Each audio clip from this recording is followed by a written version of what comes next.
Alright, ladies and gentlemen, welcome back to WESG Dota2 Malaysia Qualifier. Now we are on the semi-final second match between 818 Esports and New Beginning. Alright, so without much say, we'll just jump straight into the game because they are already in pick ban phase. So I will pass my mic to the casters, right?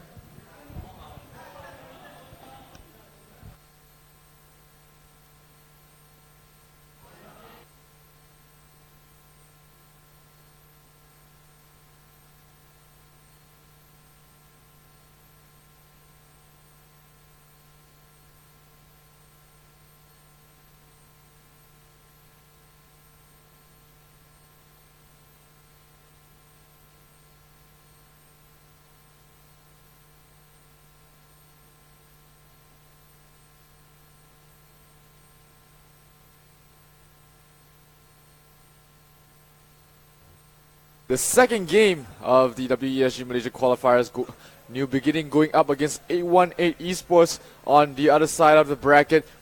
Earlier on today, we have seen Fire Dragoon booking their ticket to China as the first team to represent Malaysia in the WESG APAC Finals. So right now, we have on stage 818 Esports going up against New Beginning. New Beginning on the Radiant side as the first pick. Meanwhile, 818 Esports on the Dire side with the second pick. So far, we already have 6 heroes banned out: the Tinker, the Nyx Assassin, as well as the Undying banned out on the side of New Beginning. Meanwhile, on the side of A1A Esports, they have banned out the Razor, the Brewmaster, as well as the Omni Knight. So right now, New Beginning first picks the puck, a very strong opening once again, and A1A Esports do something a little bit Fire Dragoon-esque. They pick up the Night Stalker as well as the Shadow Shaman. We've seen Fire Dragoon do the same exact pick to go up against the puck first pick in the previous game against Dota Heroes. So right now, A1 Esports do the exact same thing. Night Stalker, Shadow Shaman against the puck, played by New Beginning. So we have to see how New Beginning actually react to these two heroes, because the analysis is pretty much the same as the previous game. You have the vision control, you have the tower pushing lineup coming from the Shadow Shaman. New Beginning go for a Tuskar for a little bit more control, and a Tuskar, one of the best heroes to go up against the Shadow Shaman as well. So New Beginning going for a little bit of a counter pick here with the Tusk and Puck will be able to create a lot of pressure around the map, especially towards the early and mid-game phase, just because of how these heroes work. The Puck able to lock down a couple of heroes, while the Tuskar will be able to slow everyone down with his Frozen Sigil. The Ice Shards are very strong, AoE control as well, which just forces people to get out of position to be able to join into team fight. So New Beginning does have the Puck as well as the Tuskar ready for them. Meanwhile, A1A Esports, they ban out the Razor, the Brewmaster, the Omni Knight, as well as the Weaver. So even though they have a lot of single target lockdown, A1A Esports do not want to deal with the slippery hero, which is the Weaver, and rather just ban it out completely from the enemy side. So New Beginning, they ban out the Medusa for themselves.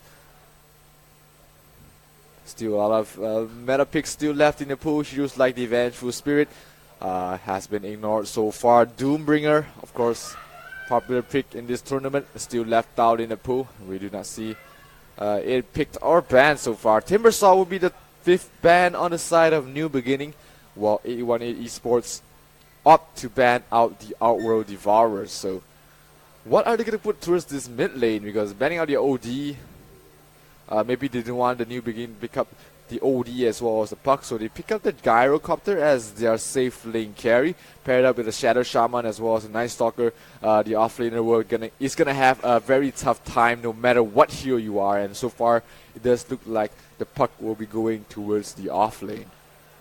Puck, a very terrible hero to go up against the Shadow Shaman, just because of the long duration disables coming from the Shadow Shaman. You have the Shackle, you have the Hex, which is very annoying to deal with, and of course following up with Rocket Barrage, the homing missile as well.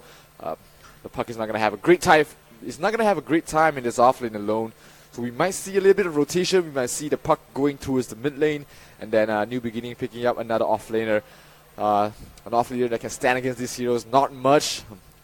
Nature's Prophet is the one that comes into mind. Darkseer does okay as well. Even though he gets shut down in the lane, he can go straight to the jungle. Not too much of a worry there. Witch Doctor will be the third pick for the side of New Beginning. We haven't seen Witch Doctor picked up in this entire tournament, so this is the first Tuskar, the first Witch Doctor pick in this entire tournament. So Witch Doctor as well as the Tuskar, these two heroes provide a lot of stuns on their side with the Maledict, with the Paralyzing Cask, a lot of team fight potential as well with the Death Ward on the side of New Beginning. So with all these damage coming from the side of New Beginning, they have the initiation with the puck, they have the Witch Doctor as well as Tuskar. Right now they are lacking in the physical damage department. Heroes, there's still a lot of heroes left in the pool that they can pick up to fulfill that role on the side of New Beginning. Terrorblade is left in the pool. They have very terrible heroes against the Terrorblade on the side of A18. They can go for a Sven as well. There's not much control for the Sven. There's the Shadow Shaman. There's the Tiny left in the pool as well. If you want to go for the Tiny, they go for a Lifestealer. Even more difficult control for the side of A18 Esports. The Lifestealer can just hitch a ride with the puck, go straight into the middle of the team fight, hitch a ride with the Tuskar, get in the same ball, and then rolling boulder straight into the back lines. Go straight for the Shadow Shaman, go straight for the Gyrocopter.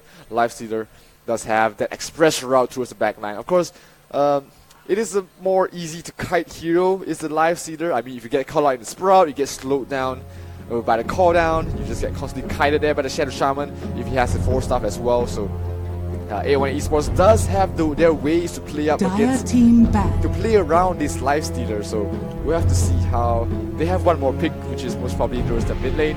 Nature's Prophet going towards the off lane. So let's just see how A1 Esports want to deal against this Lifestealer. Dire team pick.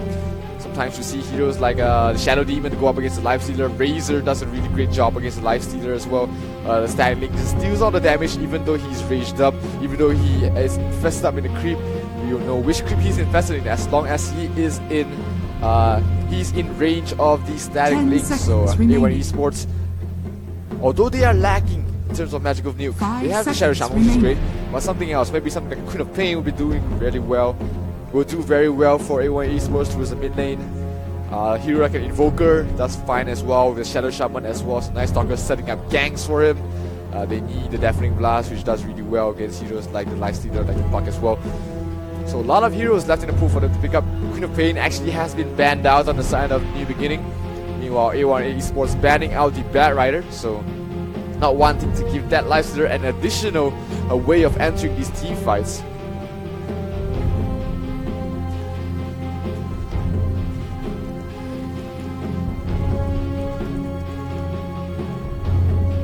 Left in the pool for the side of New Beginning. What will they pick as their mid or off laner? The puck, of course, like we said earlier, the off lane not the best lane to go for. Even though they might switch things up, put the Nature's Prophet one-on-one against the puck. Even then, the puck will have a tough time against this Nature's Prophet. So the safest option is going towards the mid lane against the unknown mid lane hero on the side of A1 Esports. It could be an Invoker, it could be a Templar Assassin. There are still so many heroes left in the pool for A1A to pick up. I'm not sure if they went for a Templar Assassin. No, another team went for the Templar Assassin. I think it was Dota Hero. They did go for the Templar Assassin towards the mid lane for the side of A1 Esports, but does not fit the bill so far against heroes like the Lifestealer, like the Puck. So they need some sort of magical nuke. Invoker is the best hero that comes to mind. Lina, if they want to go a little bit out of everything. Tinker, nothing to say favorite, has already been banned out. Let's just see how they go. Viper will be the mid laner for the side of New Beginning, most likely, leaving the puck to his own devices in the off lane. Shadow Shaman is going to be a real pain in the ass for this puck to deal with, so we have to see the puck come back in some other way, maybe pull the creeps, cut the creep away from behind the towers, or even just constantly right click away on the Shadow Shaman and not coming to range if he starts off with the boots. So A1 Esports, who are they going to put towards this mid lane against the Viper, the Lina? A tough lane against the Viper. Not one of the best heroes to go up against the Viper. Maybe something else. Cut the quick way from behind the towers. Alchemist going towards mid lane, will be right click away on the Shadow. Do okay against the Viper, both will just trade farm. Although there is a strong ganking lineup coming from the side of New Beginning. Other heroes, I think Dragon Knight does okay against the Viper until he gets a lot of levels up in the Nether Toxin, so not one of the best heroes to go up against the Viper as well. It's a tough call for the side of A1 Esports. They needed magical damage, but they need another hero to stand up in the front line as well. So not many heroes actually fit up to that build. Timbersaw fits there, but it's banned out. Not great against the Viper as well. New Beginning has covered their bases very well. So we have to see how they go for. They go for the Dragon Knight in the You may end. now select your heroes. Does okay against the Viper until the higher levels, where the Viper is just gonna wreck the Dragon Knight's face. Nothing to say, nothing he can really do about it. It is just the nature of the lineup between the Dragon Knight as well as the Viper. So we have to see how these teams actually react to this. Mid lane is pretty much a one for the side of New Beginning. Just looking at the heroes, I'm not sure how Nothing to Say can really turn things around. Maybe he can get the Shadow Shaman to go towards the mid lane. That might be an option to help win the lane for him. But if he does that, that means the Puck will have a much safer lane against this Gyrocopter. So things are gonna be a little bit difficult on how A1 Esports wants to balance their lane. Do they want the Gyrocopter to have a safe lane, or do they want to shut down this Viper and give Nothing to Say at the same time? Alright guys, this is the second game of the playoff series. 8-1 Esports going up against New Beginning in this best of 3 semi-finals. Let's head straight into the game. On the Radiant side, 8-1 Esports playing the Shadow Shaman. It is Jerk. Prepare for battle. 7 Deadly Sins will be playing the Nature's Prophet. Nothing to Say will be playing the Dragon Knight. Night Stalker will be played by Darley, and last but not least, Boss will be playing the Gyrocopter.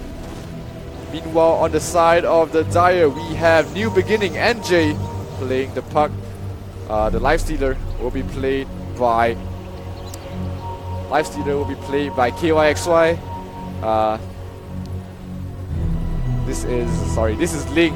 Ling playing the Witch Doctor, and then we have Net on the Tuskar, and last but not least, we have Yamade on the Viper. I think it's Net. I think it's Ling. Check. Probably it. Can't be that wrong. Anyways, that should be the heroes up. Net plays position 4, of course. So yeah, the Tuskar is most definitely Net. And this is gonna be a very tight series to see who will represent Malaysia in the second slot in the WESG APAC Finals. This is a best of 3 series. Both teams does have a little bit of a cushion. Let's see how they actually play against this. It's gonna be a tough time remembering all the player names. I'm trying my best here. 30 seconds to battle. NJ on the Puck, meaning that the Puck will be going towards either the off lane or the safe lane. Yamade playing the Viper. He's probably towards the mid lane as well. And KYXY on the Lifestealer, getting spotted out there by the Treants. So they know that this is not an aggressive tri-lane. They know that the Lifestealer is gonna farm in the top lane. Who is the supporting cast is the question. Meanwhile, on the other side, A1 Esports, they spot out Yamade as well as NJ. The battle in the bottom rune. begins. Darley spotting things out. Nothing to do about it.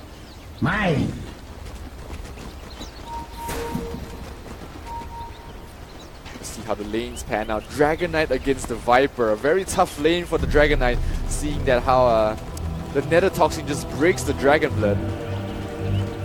And, there might be some ways to work around this. I mean, you can just tank up the damage coming from the Nether Toxin and then just work around it, regen up outside of it. So level 1, Yamade, they go for the poison attack. Not the best. It has a 6-second cooldown, a very long cooldown. You want to try and harass enemy heroes, but it does have that orb attack effect, which means that the creep waves would not be aggro. I would say it's gonna have a rather tough time here, trying to last hit against this Viper. Prophet manages to move the creep waves back under his tower, so he gets some nice farm. KYXY doing the same under between his tier 1 and tier 2 tower as well. Quite even in the top lane. Bottom lane though is where the action is at. Puck trying to escape John's away just in time. Nothing to say, diving in. Playing under tower quite deeply. No Nether Toxic yet picked up there by the Yamate, so can't really harass out this Dragon Knight anytime soon once he gets his Soul Ring. nothing to say. Should be able to farm safely in lane. There should not be any problem about this. So 7 Deadly Sins in some trouble here. He does have the TP as well as the teleportation. He will try to TP out. The stun was already used, and a nice call coming from 7 Deadly Sins. He knows that there is no more disables on the side of the Night Stalker as well as the Witch Doctor. He will be able to escape death with a nice TP. 2 level up in Dragon Blood. Nothing to say going up against Yamade, who is already out of mana, so can't really harass out that much longer. And the regen's coming into play slowly but surely. As you can see, it's regenning quite quickly. Nothing that Yamade can actually do about it. He pops some regen, gets himself a rune, but he's more or less out of mana at the moment.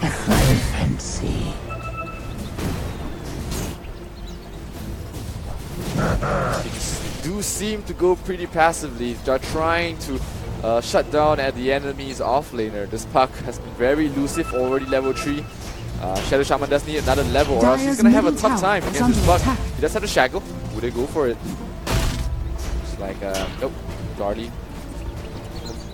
Between two of these support heroes, they do not have enough lockdown to go up against NJ. They might go out, on top lane. The 7 Deadly Sins got chopped down there by the Lifestealer as well as the Witch Doctor. So 2 levels up in open wounds. We do not usually see this this sort of skill. We usually see like a 1-1-1 in max level rage, but looks like KXY has every other things in plan. Well, in a Yamade, 2 level in the poison attack. Actually, no levels in Nether Toxin. He knows that he has no mana to try and sustain the spam against this Dragon Knight, so he's just gonna try and do as much as he can with the poison attack. No bottle on this Dragon Knight yet, so he's not gonna go for the bottle. But with the Soul Ring, he should be able to spam out a Kubi very well. There's nothing Yamada can actually do about this. Farm being traded actually quite evenly for the side of 818. Nothing to say is leading. As you can see in terms of last hits as compared to the Viper. Charlie trying to go for the Suskar. Net, perfect block on the Ice Shard, secured himself a bounty route, but Darlie gets himself a bounty route on the first night time, which will be the Night Stalker's time to rotate around the map. Is there a stun on the Dragon Knight? No levels up in Dragon Tail as of yet, so they do not have that disable option going for them. Meanwhile, Nature's Prophet is just gonna play safe. Farm the jungle, while the Quick Wave is quite far out. Lifestealer is controlling the Quick Wave for the moment. Yeah, but level 4 Dragon Knight, level 5, almost level 6 already. Man, nothing to say, has been winning the hit lane quite dominantly against the veteran, which is Yamade. Radiant are scanning.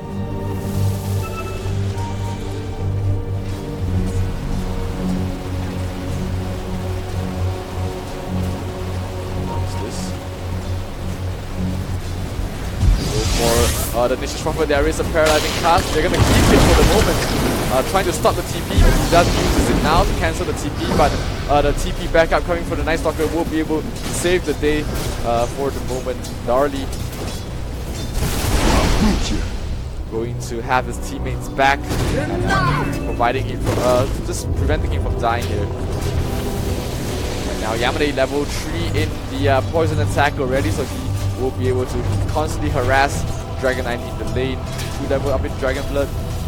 The constant right clicks is just going to be such a nuisance to deal with. Yamade out of mana. Nothing to say, dropping very low. One more right click and nothing to say actually falls.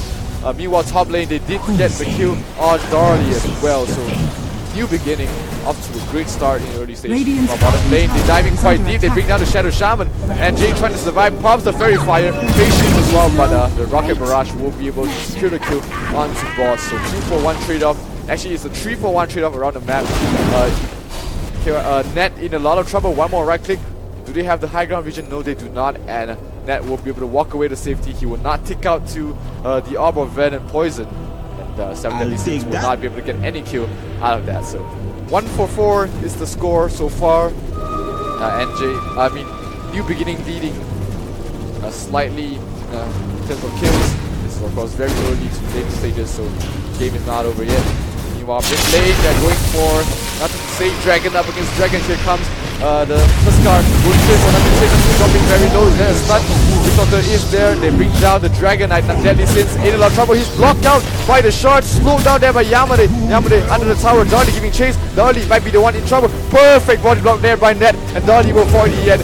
Double kill going for Yamade. A gank gone wrong. And it is Yamade getting getting 3 kills in the mid lane. And a new beginning.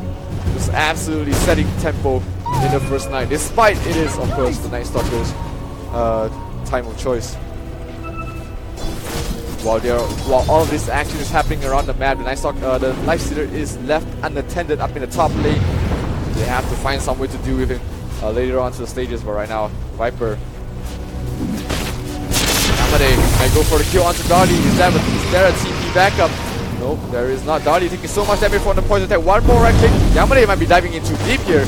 Trying to give chase, nothing to say. Does not have a single level up in the Dragon until he's trying to run away. 330-24 move speed against 330. And there is Dragon Breath in another second, and he should be able to get the kill on Yamade. Meanwhile, bottom lane, they actually bring down 2 heroes. But here comes the Lifestealer going straight for the Shadow Shot. One more right click. Oh, Juke in the driving in the trees, but you know, QXI picks himself the kill. They did manage to bring down Net as well as the Witch Doctor in the bottom lane. So A1 Esports get themselves on the board, getting themselves 3 quick kills around the map. The bigger kill, of course, is Yamade towards the mid lane, but they did manage to secure 2 of the support kills in the bottom as well. So not completely out of this yet. 4-9 is the scoreboard. 10 minutes in. Radiant's bottom See how tower this is under stands out. attack. KYXY dealing a lot of tower damage down the bottom. Darlie is there trying to just trying to delay this Lifestealer, but Lifestealer not really a hero that you can go up against as a Night Stalker as well as a Vicious Prophet. Dire's top tower is under attack. Can't really do much pressure. Top lane, Puck gets caught out. Is there a silence? Radiant's Not too much. There's no Dragon kill. Puck trying to escape here. He does have the phase shift, but it's not going to be enough. The recall hits on 3, but Dire's top tower no is TP under backup attack. coming from his teammates mean that he will fall in the top lane. A1 Esports will transition that kill into a tier 1 tower. There is enough time on the Elder Radiant's Dragon middle for tower is maybe under do attack. some damage to this top tier 2 tower Dire's as well. structures But one are tower at a fortified. time, says A1 Esports. They're going to be content with getting the first tier 1 tower of the game. Meanwhile, bottom lane Dire's NJ. top tower is fallen. Sorry. Bottom lane Ling as well as KYXY is going to Radiant's try and bottom do the tower is under best they attack. can to bring down this bottom tier 1 tower. No TP coming in from the side of A18 means that this tier 1 tower will fall very quickly as well. Elder Dragon form does not Radiant's bottom last tower that is long, I'm fallen. afraid, and tier 2 tower is going to just be taking a little bit of chip damage. So the Dragon Knight does have to back off for a moment and wait for the next ultimate to come back online. 5-9 in the score, equal trades around the towers. Net worth as well as experience, not that far of a difference between both sides. Darlie in trouble once again, tries to TP out, and Yamade knows that it is futile to give chase. He does not have any stuns, and the Night Stalker will just TP out this hit. Still an ultimate for a TP, much worth trade for the side of New Beginning. They force the Night Stalker to go all the way back to base and have to walk out without a TP for the next 70 seconds. Radiant's middle It's not tower going to be that is under active around the attack. map. Of course, it is nighttime in another 35 seconds. 95 seconds, I'm sorry. Oh, Darlie is in trouble. He just walked out. He might die here. Here comes the call down, slowing things down. The Vicious Prophet on the backline catching out 2 of the heroes. Net as well as Link trying to escape there. Well, Boss is in trouble. The ice shot, perfect. Blocking up Boss. He is in trouble. He will fall in the end. They're going chase. The Paralyzing Cast goes straight for the Vicious Prophet and he will fall in the end. 3 heroes down for the side of A1 Esports, and there's nothing they can do. They actually catch out the Dragon Knight as well, trying to fight back. Nothing to say. He gets caught out. He gets bricked. This is just so much damage onto this Dragon Knight. Oh, the coil barely breaking time. Nothing to say. Trying to fight back. He does have the magic wand, but right now he's just too tanky for the rest of the heroes from New Beginning to go up against. So right now they managed to hold on to this mid tier 1 tower, but they do still lose 3 heroes in the process. So New Beginning will be happy with the entire trade-off. They forced the Outer Titan form to be used Of course, right now, since that it has been used, A1A Esports transitions Dire's into middle tower a tier 1 is tower under push attack. with the Slipper Dire's Ward, as structures well with the are Corrosive fortified. Breath from the Dragon Knight. Will be able to bring down this tier 1 tower very, very quickly. Still, new beginnings, and you want to try and defend this. Dragon Knight has to find some other alternatives to push. Of walking away, as the Ice Shard was blocking his path for a few seconds, but he's just A-okay now. Gyrocopter does complete his Mask of Madness, Dire's middle tower is under attack. but he's just so squishy once he uses that Mask Dire's of middle Madness. tower has fallen. In the end, tier 1 tower does fall in the mid lane.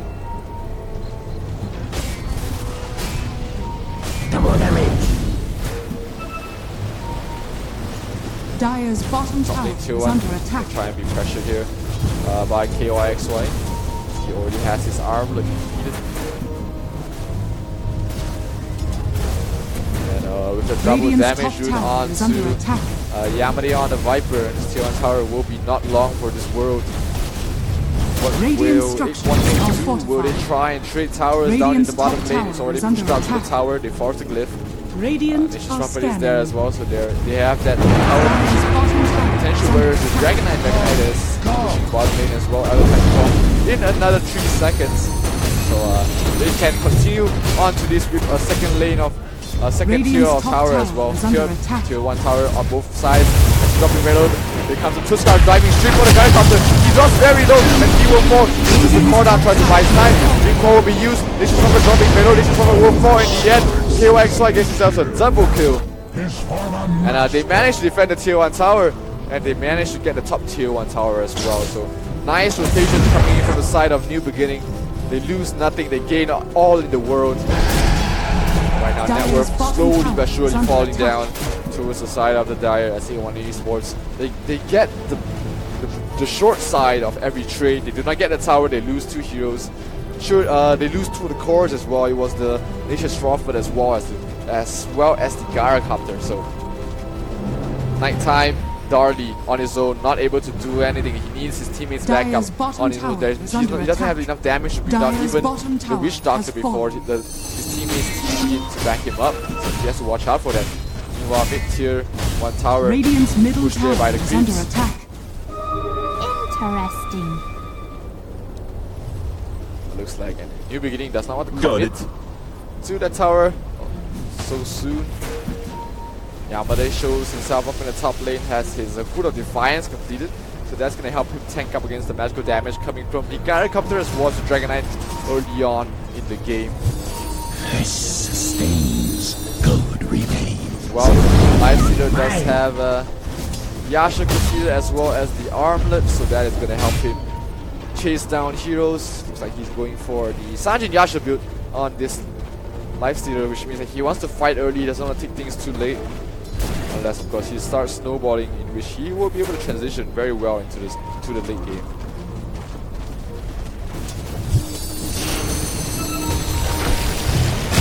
They actually catch out the Shadow Shaman, so no Serpent Ward in the next fight. Or they catch out Darley as well, the Melodic as well as the Paralyzing Class will be used Radiant's onto middle the Night tower is Stalker, but under attack. nothing else that they can do. Not enough Radiant damage structures are between fortified. the Witch Doctor alone, so tier 1 tower dropping very quickly towards the middle. Actually clearing out the crew, tanking a little bit of the tower hits, but it will be KXY standing in the front line to down the tower.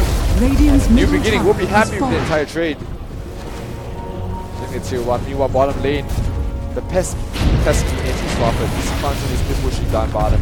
Did force some teammates to be able to defend this, and they will send Net back to defend against the push. While the rest of the heroes on the side of A1A Esports just split across the map, try and get as much farm as they can. They still need a BKB on this Gyrocopter, they still need a Blink Dagger or even a Shadow Blade or an Armlet on this Dragon Knight to be able to join in team fights. Other than that, anything else is a luxury. Prophet going for Dig that. the Orchid. Double damage. While bottom lane, the army gets caught out there. Nighttime has been used. There is Ice Shards. They will use it to block Darley. Perfect block by Net, but there is not enough. Link was not there in time to be able to provide the lockdown onto Darley, and he will go to walk away safety. So after all that, it's like New Beginning will transition into a tier 2 tower push in the bottom lane. There is the Siege Grip with a huge ball of creeps going towards the bottom lane. And at the current state of things, A1 Esports, they're gonna be hard pressed to try and defend in this push. Even Yamane going towards bottom with a double damage route. So this tier 1 tower will be dropped. Tier 2 tower bottom lane will be dropping Radiant's very, bottom very tower quickly. is under attack. This is used. They're Radiant's trying to get it straight up in the top lane. This is Shrofford as well as the Gyrocopter, dealing a lot of damage to the tower actually. So this might be a very decent trade for the side of A18. They spot out a TP coming in from the Tuskar. They shackle him up. They do not know the life stealer is behind them. And they go straight for Hero. They actually get 1-for-1 trade so far. Tuskar does fall in trade of the Shadow Shaman. They actually get another hero, which is the Witch Doctor as well. So 2-for-1 trade off, nothing to say. Gets a double kill. They get the tier 2 tower. And they might go for the tier 3. Dragon form has just been popped. It is fresh. The dragon is ready to go. And they're going to go straight for the tier 3 towers. There is still the Nation's Prophet 3 ends to deal with right now. And 10 seconds left away from the support. Nothing to say. He gets caught out in a bad position. This might be the worst fight of his life. He's trying to back off. Armlet Talk goes to safety, though it will not happen. So a free pick off onto this Dragon Knight. We will see the push coming for A18 just halted completely just by the Life Stealer as well as the puck.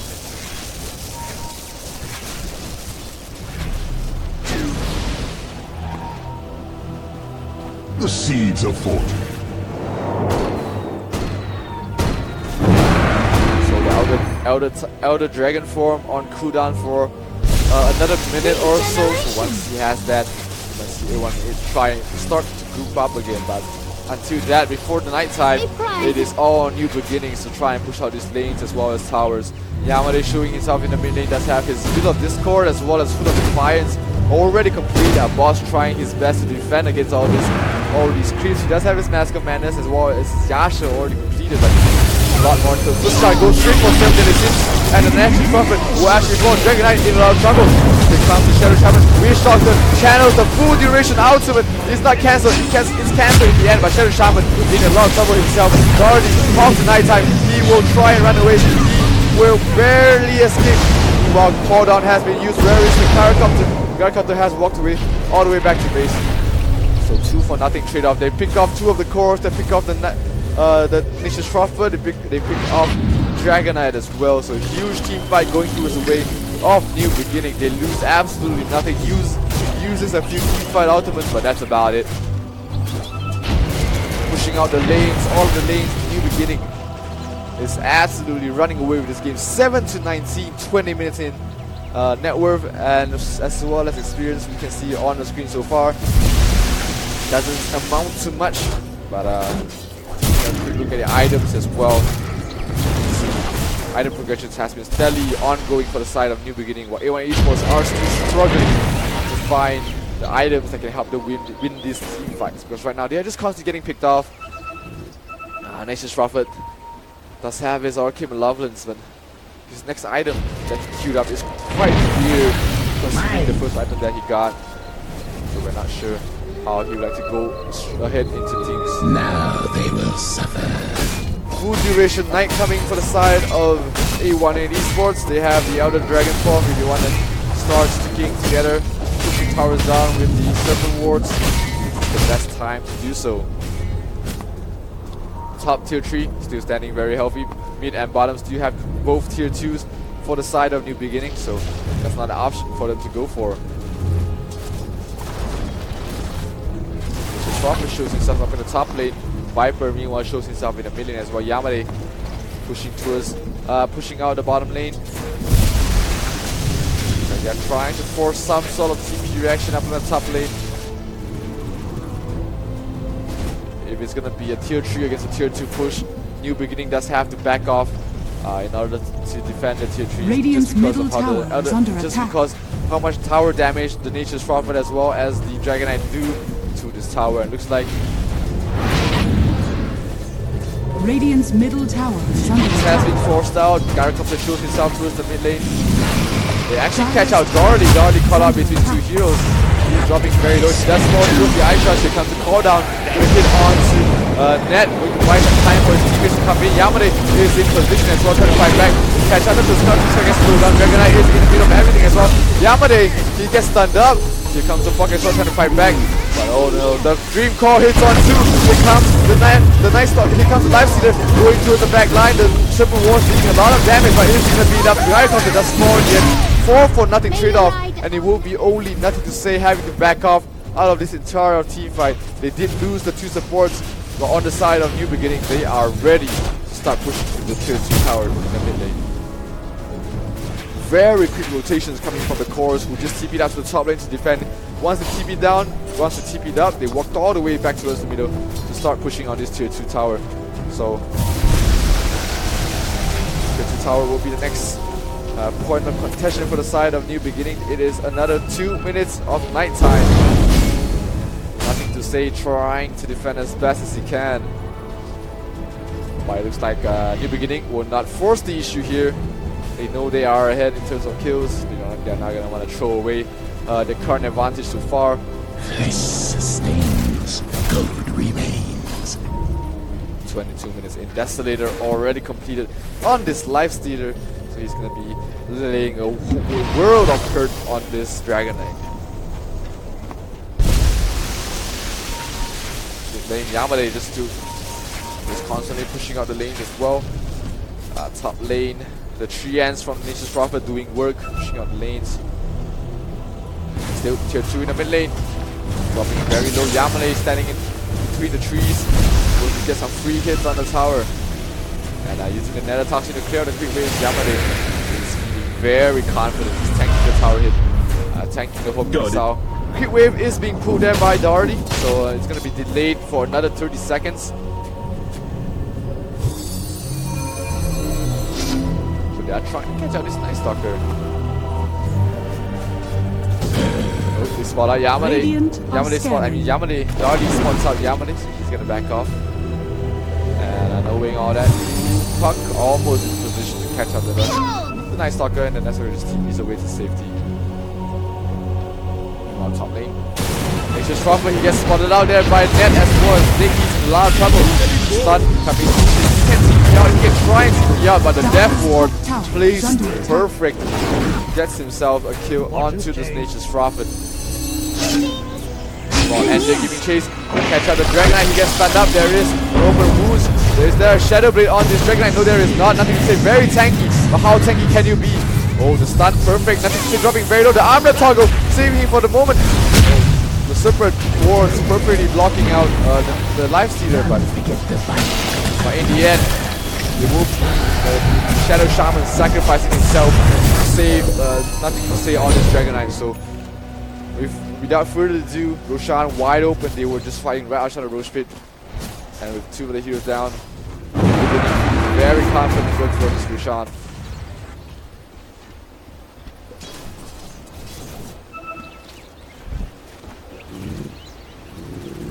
Gyrocopter trying to make his way to his next level of items. The Blacking Bar will be huge on this Gyrocopter because he needs to tank through all this medical damage. Coming from the side of New Beginning, Roshan does fall. It will be KOXY picking up the Roshan. He does not deny it this time, thank God. So they are so far leading the game. 25-9.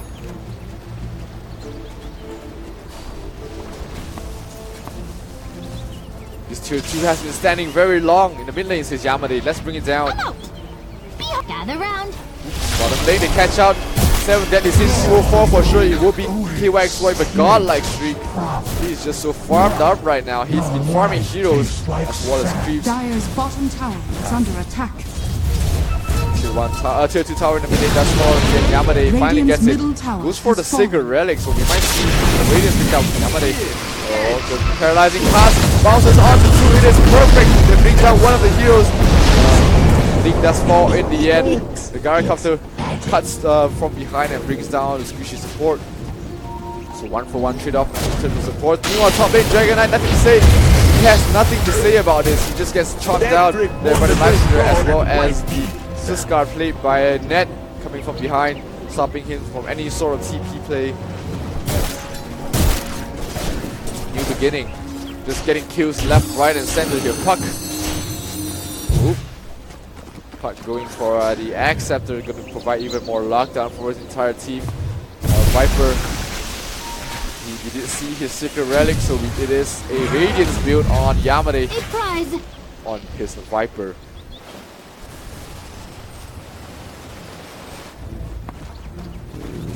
Gyrocopter does need a few more damage items before he's able to be any sort of impact, any sort of impact in these two fights. Right now he has a BKB, which helps him survive, but other than that, he needs a bunch of more Radiant's items top before he tower is is able under to attack. be that winning factor in team fights. Top lane tier 2 tower, KYXY chopping it down really quickly. He does have the Desolator with the Armlet toggle just constantly doing enough damage to the tier 2 tower that it falls really quickly without him having to sacrifice any of his HP. Radiant's top tower has fallen. Meanwhile, mid lane, it is still morning for another 40 seconds. Bottom lane, Nature's Prophet being the nuisance that he is, pushing out the bottom tier, trying to push out the bottom lane. But right now, it is new beginning. Feeling confident enough to try to set the high ground. Nice to go. Let's have the Aegis. They're going straight for it. Nothing to say. Props is out of Dragon Form. So much damage being done. Radiant structures There's going to be a are defense fortified. set up here top lane. They catch out Zardy. This might be a huge kill. They erase the Melodic in front, and therefore they pop it. Therefore, Zardy taking a lot of damage. He might fall from this. He might actually tick out from the Melodic, and right now, looks like he will tick out from the Melodic. There is one more tick, and he will fall. Well, Puck getting caught out here by the Gyrocopter, but nothing that the Gyrocopter can lock down this Puck with after using Mask of Madness. So right now, in the beginning, it is nighttime. So they are going to respect the vision that the Night Stalker gives around from his team. And back off for the moment. There ain't no rush. They are, as you can see, 28 minutes in. 10-29 is the score. And Network and Experience is going towards the way of new beginning.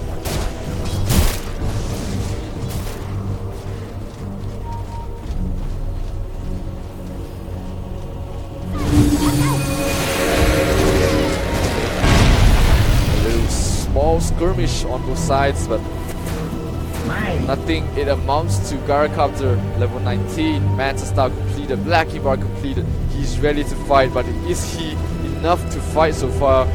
Not enough damage being dealt by him. He needs another sort of damage item, maybe a Bloodthorn, maybe a Monkey Key Bard, or maybe going straight for Divine might be the best play for his entire team, as they are lacking so much damage right now.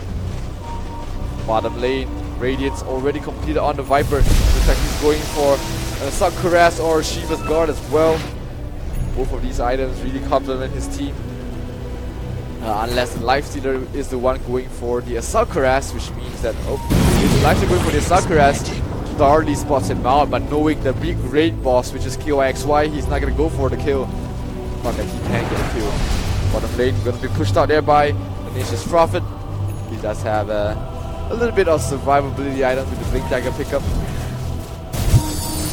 Still might last for another 2 minutes, and in the next 2 minutes, new beginning will begin to start sieging high ground. Visibility. Aegis has expired, so they do not have that safety net. The Aegis Dragonite pops the outer dragon form. It is not the level 18 dragon. They do not have the blue dragon. They do not have the slow. They catch out 7 deadly sins. He's trying to back up. He has no TP. He is gonna fall for sure. And with that, without Nature's Prophet split pushing, this is a huge opening coming from the side of New Beginning to try and push up to his high ground. Tier 2 tower already down to 800 HP. New Beginning, will they force this out? Radiance already completed onto this Viper. There's gonna be so much magical damage coming from the Viper. As you can see, the Lifestealer, KYXY jumping in front lines. Oh, Dragon Knight is spot out. Middle tower has fallen. Catch out the Viper. Viper is very tanky. Still standing in the front lines, fighting it. Dragon Knight possibly getting cheap of you. And Link dropping very low. On the left wall, on the back lines, there is no cancel. Not only the front lines, Viper standing his ground. Beyond Glashy onto KYXY. They might go for more. Dragon Knight dropping very low. One more right click. The armlet toggles. KYXY diving in a little bit too deep. He knows he's too deep. He just backs up. They have already brought down 3 heroes. They are very content. The heal coming from the Witch Doctor providing them the sustain to continue this push on this mid-lane Raxus. and looks like they will get it. And one in the racks is down for the side of New Beginning to pick up. The sustain coming from the Witch Doctor is enough to help them continue pushing on these Raxes. So they will not back up for the moment. New Beginning, they might go for the second lane of Rax. They actually go straight in. Dragon Knight, he has to bring him up, he dies. He has no BKB as well. They are going to swing right back onto the Dragon Knight. They have enough lockdown. Punk is caught between a rock and a hard place right now. New Beginning has to back off. Garacata pops the BKB, trying to give chase. The Sprout catches out Yamare, but is Yamare the hero going to give go? The rolling boulder going straight for the Garacata. The Garacata has no BKB. Amanda style dodge, able to save himself for the moment. Right now, New Beginning will back off. They do not lose any heroes. And out ready to fight Viper. Is that the hero to go for though? He's so tanky, standing in the front lines with the Radiance as well as the Shiva's Guard already completed. Right now, New Beginning still very healthy. They can just rotate out to the top, up to the bottom lane and continue with their push. Because right now, they are in a very commanding lead. One lane of Rax is down, 33-10 is the scoreboard. They will go straight for the bottom shrine, 4 heroes down. To push out the shrine. The Witch Doctor will be the one to try and push out the lanes as well. Morning is the time of the day once again. Yamare clearing the creep waves very quickly with his Radiance build. It has been the meta build of the latest patch, going for Radiance, going for the Veil of Discord. Okay, catch out the Dragon Knight. This is a huge pickup. There is no buyback or nothing to say. Does he have anything to say? He tries to run away. On the toggle, a one more run take, and NJ will pick him off right now.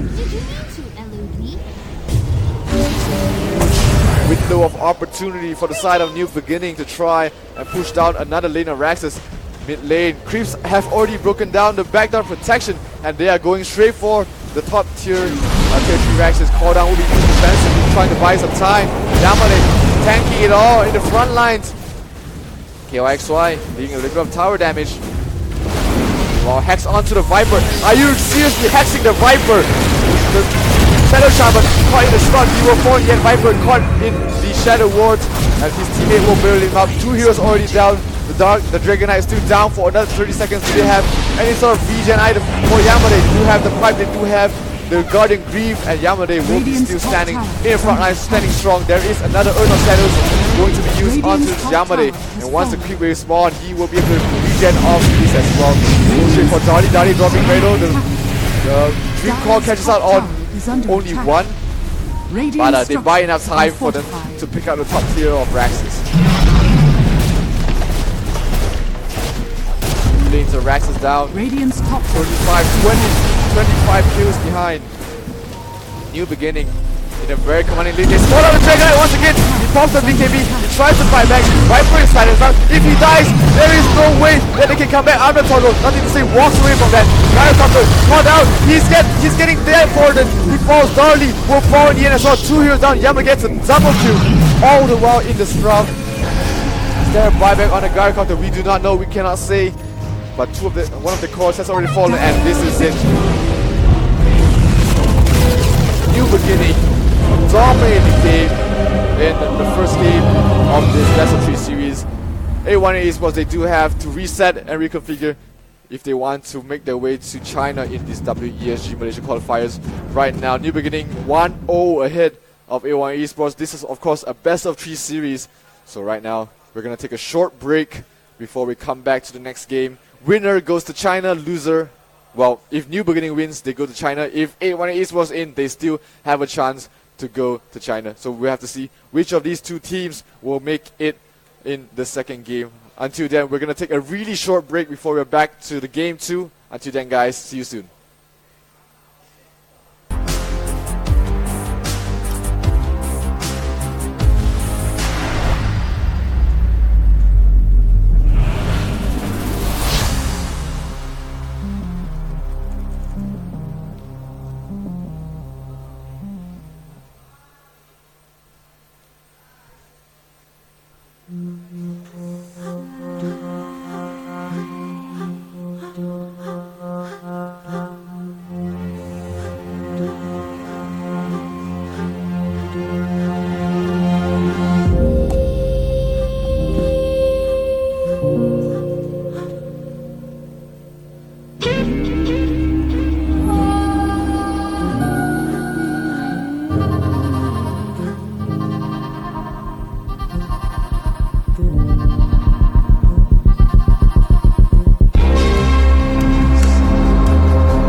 Malaysia Dota2 Malaysia qualifiers. This is the semi-finals between New Beginning as well as going up against 818 Esports.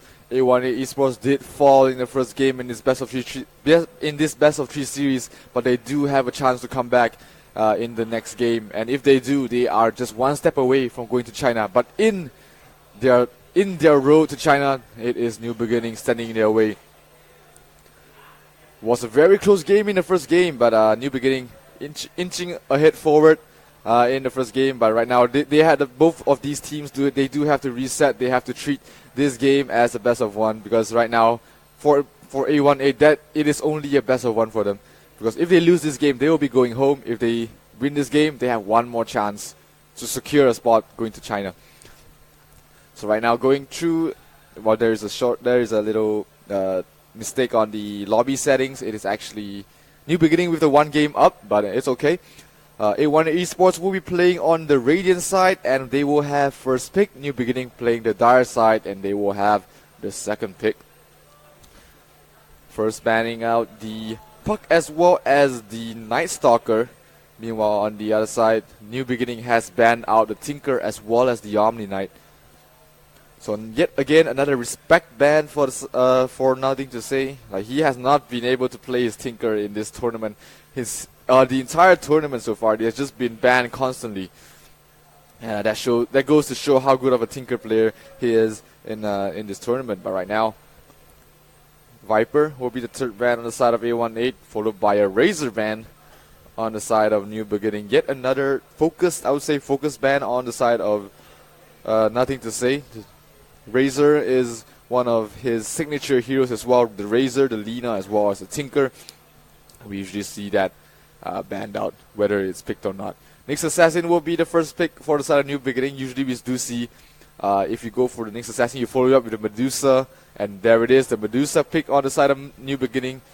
While A1 Esports, they pick up the Brewmaster for themselves. So there is a reason why Nyx Assassin picks are usually followed up with the Medusa, just because that the Nyx Assassin is one of the natural counters to Medusa. So if you pick up the Nyx Assassin for yourself and then you follow up with the Medusa, you essentially remove your one of the only counters towards the Medusa, one of the scariest counters, and then you still have that potential for a position 4 or an off-lane Nyx Assassin for yourself. So New Beginning, this has been the style of pick. How teams have been picking the Medusa. They pick up an Omni Knight into a Medusa, they pick up a Nyx Assassin into a Medusa to set up the Medusa for success. And this is what we're seeing in this second game of this Best of 3 series. Sniper has been banned out for the side of New Beginning. In the meantime, Undying was picked up on the side of 818 Esports, banning out the Lifestealer this time. Not going to give New Beginning that hero. KYXY was absolutely monstrous on the Lifestealer, so they do not want to have a repeat performance for him on that hero. Phoenix, the Ursa is also banned out on the side of A1 Esports. One of a weirder ban for themselves, which means that usually if you see heroes like the Ursa or Lifestealer banned out, shows that maybe you want to go for something like a Phoenix support or a Phoenix offlane. They already have the Brewmaster as the offlane, because these heroes can really chop down the Supernova really quickly. Gyrocopter will be the fifth ban on the side of New Beginning. A1 Esports. Right now they have the Brewmaster as well as the Undying, so very strong laners, very strong team fight control heroes. But right now they are lacking in terms of actual lockdown. So they have these two great team fight heroes, but they don't have stuns, they don't have slows. All they have is like a very Mayday Thunderclap. The Untying Tombstone can only do so much, so they do need some form of lockdown for the teams to be able to chase down these heroes. Puck, they banned out themselves. Pit Lord still left in the pool, not the best hero to follow up with like a Brewmaster Undying pick as well. There are quite a few more heroes that they can actually go for. Bane has been left completely ignored. Bane great against the Medusa, despite not being able to do any damage himself. The Enfeeble is just so annoying to deal with, especially if you're Medusa. New Beginning goes for the Witch Doctor once again. For Ling, and I finally remembered all the players of A1 Esports. So I'll be calling the players by their names instead of whatever they put earlier on. So 10 seconds remaining. off lane Brewmaster position 4, Undying. 5 seconds So remaining. go for something like Vengeful Spirit, Crystal Maiden as a position 5. Rubik would be okay as well, although the Rubik will not be able to do anything against this Medusa or this Nyx Assassin. So they might go for some more tankier heroes. Omni Knight is still, Omni Knight was banned out on the side of New Beginning.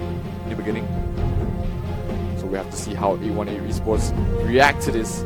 They need some form of mana burn on their side. The Weaver still left in the pool against this Medusa. Weaver does have the natural mana break talent, which he can go for. Usually go for Diffuser Blade pickup as well on this Weaver. So that is an option for them to go for. There's not much lockdown on the side of New Beginning as well. So far, we might be seeing something like a Weaver support or even a Weaver position 1 carry. It's interesting to see what New Beginning will actually go for, as they are position 4 or the off lane if this Nyx Assassin is played in a position 4 sort of lineup. So let's just take a look and see. Medusa, Nyx Assassin, Bishop. They need some form of initiation on the side of New Beginning as well. Radiant team As well as magical burst damage. Shadow Demon will be picked up on the side of A1A, one of the better heroes to go up against this Medusa, just because of how the illusions work. If the Medusa is farmed, you copy out 2 of the illusions, and then they just cancel each other out. The damage being dealt by the Medusa illusions are very, very powerful, and can potentially just kill the Medusa by 10 themselves. seconds remaining. Dire team pick. New Beginning goes for the Bat Rider. So that is the initiation for the side of New Beginning. Most probably played by NJ towards the off lane. They have Nyx Assassin as a position 4, as well as a Witch Doctor as the position 5. Medusa, we usually see it being played in the mid lane as well. So KOXY might be playing some form of a tempo controlling carry. Heroes like the Monkey King, 5 seconds like the remaining. Sven, are still left in the open for New Beginning pickup. There are still quite a bit of options for them, depending on how they want to set up this Medusa for success. Meanwhile, on the side of A18, right now they still have no stuns on their lineup. They have the Shadow Demon for a little bit of control to be able to save against the Bat Rider as well. The Undying as well as the Brewmaster just go straight to the thick of team fights and try and be as disruptive as possible. But right now they need actual damage to back out all this disruption. Queen of Pain is still left in the pool if they want to go for the Queen of Pain, although I'm not a huge fan of the hero against Medusa, against Nyx Assassin. He just does really bad against these heroes. Okay, let's see what they go for. Anti-Mage picked up on the side of A18. So there it is. The anti-Medusa hero does really well with the Shadow Demon as well. If the anti-Mage gets in trouble, he disrupts the anti-Mage, so you get 2 more illusions. Pops the Mental Style, blinks away. There's 5 illusions of the anti-Mage you have to deal with, and the Medusa will constantly just have his mana burned by these anti-Mage illusions. So A1 Esports, they have the Medusa countered, but right now they are still lacking in terms of direct lockdown. Once again, their mid lane hero does have to be sort of hero that can control the tempo, as well as provide the additional stun, or else they will be going to be having a tough time against the hero like the Medusa or even the Bat Rider if you're not able to lock him down in time. Still, any sort of intelligence hero going up against Nyx Assassin is going to be really terrible. The Queen of Pain is not going to have a great time in the mid lane. The Lina is not going to have a great time in the mid lane as well against this Nyx Assassin if he's babysitting this Medusa. So A18 Esports does have to think outside the box a little bit to fulfill what they need here. 25 seconds left reserve time for the side of New Beginning. They have 1 more ban left. What would they ban? This will most probably be the mid lane hero for Nothing to Say. Phantom Lancer still left in the pool. It is still left in the pool, but having a Phantom Lancer as well as the Anti-Mage, not the best of lineups. It's just going to be so passive for the side of A1 Esports. So we have to see. Dire team Go for Dragon Knight once again. Dragon Knight banned out on the side of New Beginning. This time they do not have the break option coming from the Viper on the side of New Beginning to handle the Dragon Knight. So they do not want to handle. They do not want to have that trouble going on there. 10 seconds Storm Spirit remaining. would have been a great pick on the side of A18, but right now they have to deal with this Nyx Assassin, 5 seconds remaining. which is one of the natural counters for the Storm Spirit as well. So don't expect the A18 Esports to go for this. Dire team pick. Bloodseeker banned as one of the anti-mage counters. KYXY does also play the Bloodseeker in a position 1 role. Does really well against the anti-mage. Just ignores the Undying and Shadow Demon as a whole. So a great ban, I would say, for the side of A18, but right now they still have to 10 solve the seconds problem of remaining. not having the lockdown or the initiation on their side. They might have the 5 Brewmaster seconds jumping in remaining. first, but they still need that form of lockdown. 5 seconds, not Radiant much time to team think, and they pick. will go for the Mirana Yeah. towards the mid lane. So a little bit different sort of approach in team fights. They want to set things up with the Shadow Demon as the initiation, lock down one hero, and make it 4 versus 5 as soon as possible. Not to mention that Mirana is one of the natural diffuser blade 10 pickers as seconds well. remaining. I think that Mirana does have the talent for the mana break as well. So 5 seconds mid lane, the remaining. Medusa against the Mirana will be pretty much even. Seeing that the Mirana can just juke out of the Serpents. Meanwhile, Choose your New hero. Beginning finishes their lineup with a core Vengeful Spirit. So there is a lot of initiation power coming for the side of New Beginning with the swap, with the Bear, the Lasso, as well as the Nyx Assassin. Meanwhile, A18 Esports, they are looking for their late game. They want this Mirana, they want this anti-mage to be as farmed as possible. And he has to be as farmed as possible to deal with this Medusa.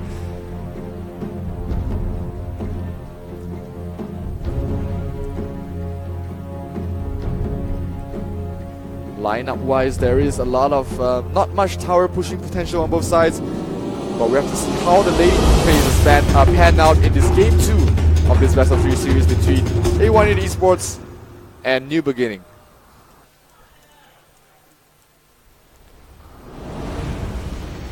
On the Radiant side, 1 game up and 1 game away from going to China. It is New Beginning and Jay Prepare playing the for Bat battle. Rider, Medusa played by Yamade. It will be Link playing the Witch Doctor, Nyx Assassin will be played by Net, and last but not least, the Vengeful Spirit played by KYXY. Meanwhile, on the Dire side, A18 Esports, we have CZY playing the Mirana. It will be DC playing the Shadow Demon. Phoenix will be playing the Brewmaster. This is nothing to say. It will be on the anti-mage, and last but not least, it will be Darly playing this Undying. So with nothing to say on this anti-mage, this might be an anti-mage mid going up against the Medusa, probably with Shadow Demon support as well. Things are still quite wide open. Smoke has been reviewed. DC not able to catch anyone out, so 30 New Beginning seconds playing it to safe. battle.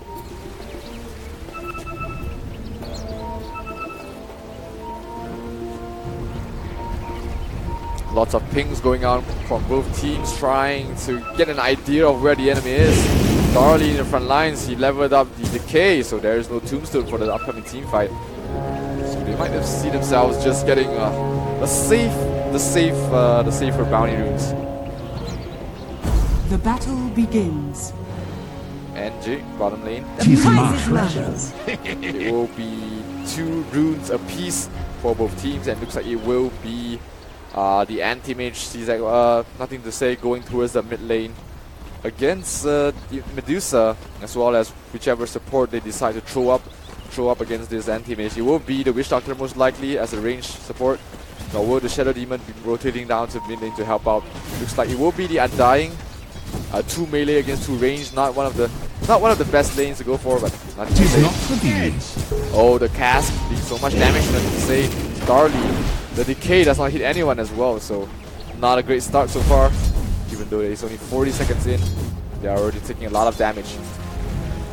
He's gonna have nothing to say. He's gonna have a really tough time trying to farm up against this Medusa just because of these 2 range heroes constantly harassing him.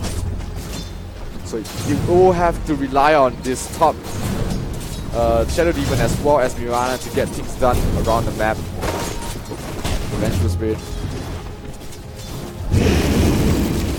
as well as the Nyx Assassin up in the top lane, going to be a 2-on-2.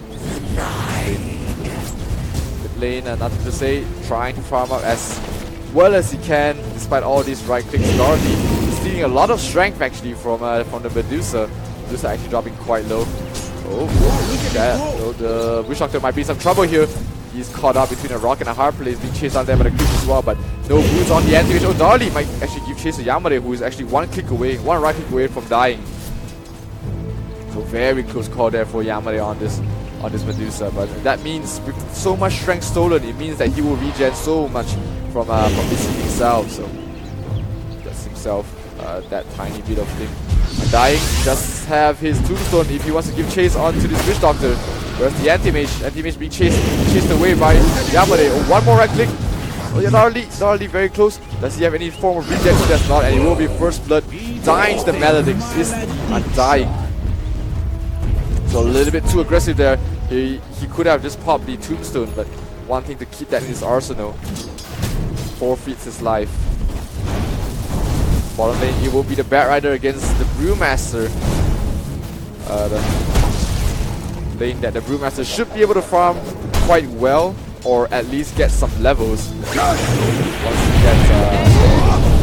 once he gets his magic stick. Right now, NJ with the illusion rune just bullying out the Brewmaster, trying to get him out of range of experience.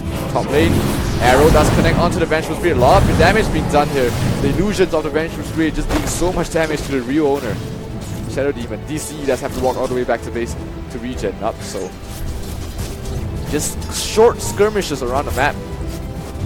Nothing too much to really talk about here.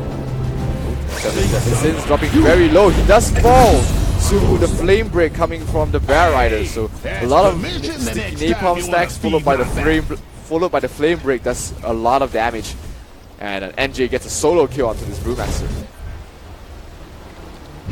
Dying, as well as Darley as well as Net just trading a little bit blows there. But not too much, as he can't handle anti-mage being bullied away by Ling on this Witch Doctor. He knows that there is no backup for his side, so the Witch Doctor will be able to play as aggressive as he wants, leaving nothing to say to his own devices.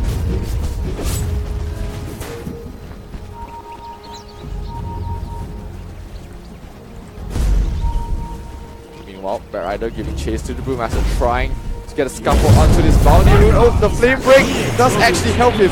He might be able to secure the bounty rune, but he's giving chase to the Brewmaster. Is there any TV backup for him? So much sneaky napalm stacks. He's dropping very low. One more right click and he will fall. Does he get the right click off? Oh, the miss. One more Flame Break and he will fall in the end. The Flame Break should be able to secure a kill onto the Brewmaster. NJ gets a solo kill once again onto Radiant's bottom tower is under attack. Meanwhile, on the top lane, the Shadow Demon did fall as well, dying to the Nyx Assassin. So we might have even more here. The triple leap from the Mirana, trying to jump away from the Nyx Assassin. This is 7.07 patch for you guys. A little bit hilarious to see so much leaps in a short amount of time. Right now, things are actually still going quite even. Nothing to say, despite having to face up against two ranged heroes. Have been doing quite well. Meanwhile, top lane, they did manage to pick up the Undying once again. Only level 2. Darley is not having a great start to this game. The Undying generally does not need so much items, but he needs the levels. Well, nothing to say, going straight for Yamade, burning away a lot of the mana. And without the mana, Yamade will not be able to play as aggressive as he wants. He has one more Mystic Snake once he gets it off cooldown, so he should be able to use it. If he does use it in the end, he actually hits on nothing to say. Yamade, man fighting. Is there enough mana? No mana on both of these heroes, so nothing to say. He does have to live away, so does Yamade. There is no regen on both of these heroes. Meanwhile, bottom lane once again, it is NJ just completely dominating this bottom lane. Rotation coming from KYXY.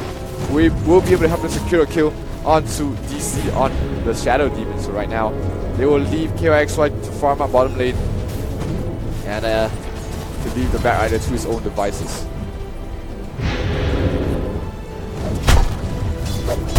Rotating the Brewmaster up to the top lane. Phoenix trying to get as much as he can from the lane, knowing that he had a terrible start. Mirana, almost level 5, so actually going for quite a weird skill build here, as you can see.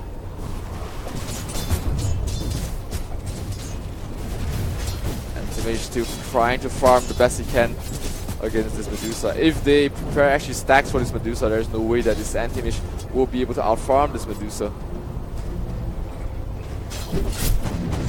As he is he's still the top farmer of the entire game, but he still needs quite a bit of items before he's able to help out in any sort of team fights. Brewmaster being chased down here. Bat Rider. NJ does have the haste rune. He's going diving very deep, but spots out the end dying. So NJ just gonna cut the creep waves, burn all of these creeps down, and start dealing damage to this tier 1 tower in the top lane. Radiant's bottom tower is under attack. Things going back into passivity. Medusa does have the phase boots already completed. Meanwhile, nothing to say. Does have the Ring of Health completed as well, which helps him sustain in the lane against this Medusa. And Power Threats already completed as well. Able to deal trade blows quite efficiently in the mid lane if he's left unhindered here. And he looks like he will be left unhindered with a 2-2-1 skill build. 7 minutes in, sorry, 8 minutes in. Score is 6-0. A1 Esports yet to get themselves on the board. Like they're trying to go for it now. Arrow does not connect on this Vengeful Spirit. This might be a huge mistake there. QXY trying to escape, tries to TP away. Is there any sort of lockdown? But the right click, the critical coming from the Brewmaster, is able to secure the kill onto this Vengeful Spirit. And the Spirit just going to do some damage to DC. Not too much to be tried to worry about. Invis rune. Out there by the Witch Doctor. Anti-Mage spots that out. Goes straight for Yamade. Burning as much mana as he can. Not to say playing very balls deep. Meanwhile, top lane, the arrow connects perfectly onto the Bear Rider, and it will be CZY getting a kill. A killing spree ended for the Bear Rider. So 8-1-8 after a drought of 8 minutes without any single kills, get themselves 2 quick kills in succession. And these are much needed kills as the Anti-Mage moves on from the laning stages, trying. His teammates does have to be the ones to create the space, because once this Anti-Mage gets his Battle Fury, he will be pushing across the map and will not be in any sort of way to be able to help out his teammates. Soul Ring already completed on the Brewmaster. So he should be able to constantly spam out the Thunderclap, push out the creep waves, kill the creep waves, standing out the Drunken Haze as well. KOXY saying how you doing with the Magic Missile. And I think going back to more of a passive farming mode. The Medusa does have 2 phase boots, so she really needs the Mask of Madness to start flash farming in the stacks if his teammates prepare the stacks. But meanwhile, bottom lane, Master taking a lot of damage from the Maledict. Might actually tick out here. No, this is not enough damage to tick out the Brewmaster. He should be able to regen out of all this without any trouble here. Mirana as well as the Shadow Demon up in the top lane. They spot out Mixed Assassin. Some nice stacks on Mixed Assassin. 4 stacks already. Actually, Bat Rider, Ring Dagger, goes straight for the Mirana. The defensive disruption, but the Mirana still standing. He should have disrupted the Mirana. And DC in a lot of trouble. Metal just connect as well. DC will not be able to survive through all this. Here comes the Brewmaster trying to help out his teammate, but it's not going to be enough. DC will fall in the end. 2 quick kills. Bear Rider with the debut of the Blink Dagger. And brings down the Mirana really quickly. He should have disrupted the Mirana because the Mirana was just taking damage in the burn, and then the Melodic came through. Mirana was not able to walk away from all that. 8-2 so far, 10 minutes in. New beginning. And a very commanding lead so far.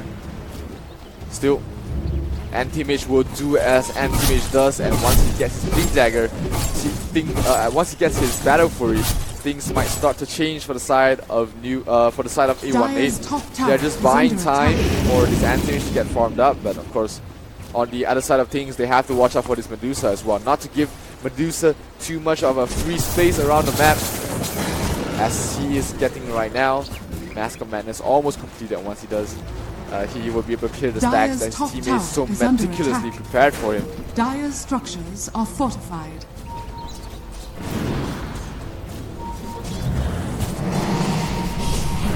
Radiant's middle tower is under attack. Cerebrus must have misclick there, trying to disrupt the next assassin.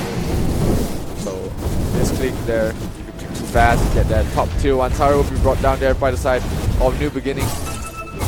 No contest coming for the side of A18. They're just trying to buy time for this Antimage to come online. He's very close to his Battle Fury, so he does not want to die anytime soon. Stack needs Assassin gets a stun onto the Brewmaster, onto the Mirana, but Nick's Assassin might be the one in trouble. One more lucky and he will die in the end. CZY gets himself the kill. Is there an arrow? Arrow is too long of a cooldown, but they will be able to chase down this Master Spirit without any problem. Blink Dagger coming from the bear rider. Goes straight for the Mirana. Mirana goes into the trees. Very safe as well. Here comes the Moonlight Shadow. Undying Tombstone has been popped as well. Trying to buy some space. 2 heroes down already on the side of New Beginning. And will they give chase A18? Do they smell blood? Yes, they do, but this Undying Tombstone has already been popped. Mirana ultimate has been popped as well, so they do not want to dive in too deep without any sort of backup plan. Meanwhile, Darley gets a nice, CZY gets a nice arrow onto the Witch Doctor, and they manage to bring down the support Witch Doctor Darley, barely popping onto the Maledic as well. So tier 1 tower bottom lane going towards the way of A18. Radiant structures are fortified. They managed to force a great team fight going towards their way, and he gets himself 3 kills as well as a bottom tier 1 tower, which is going to open the map for them to start hunting this Medusa if she starts farming in the jungle.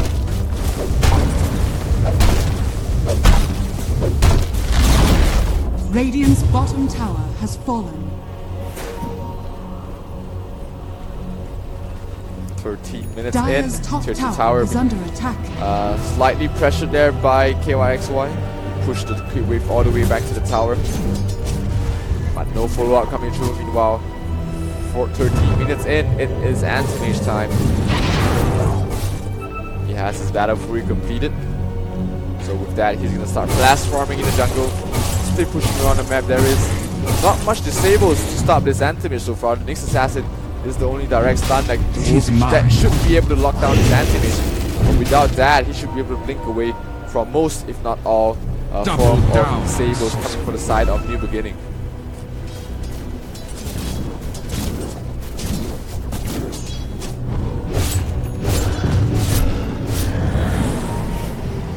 Meanwhile, Yamade on the Medusa has been doing pretty much the same thing all game. Clear the mid wave, go to the jungle, go back to the mid wave, go back to the jungle. Has been farming very efficiently, trying to keep ahead of this Antimage.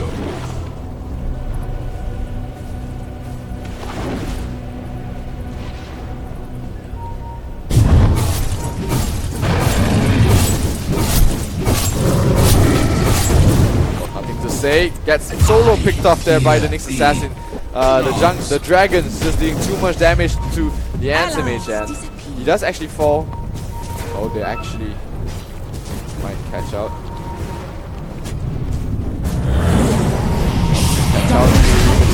Destructor ward has been used by the ancient creeps. He's just gonna tank up the arrow coming from the Mirana. So this might be a bad team fight for the side of A18.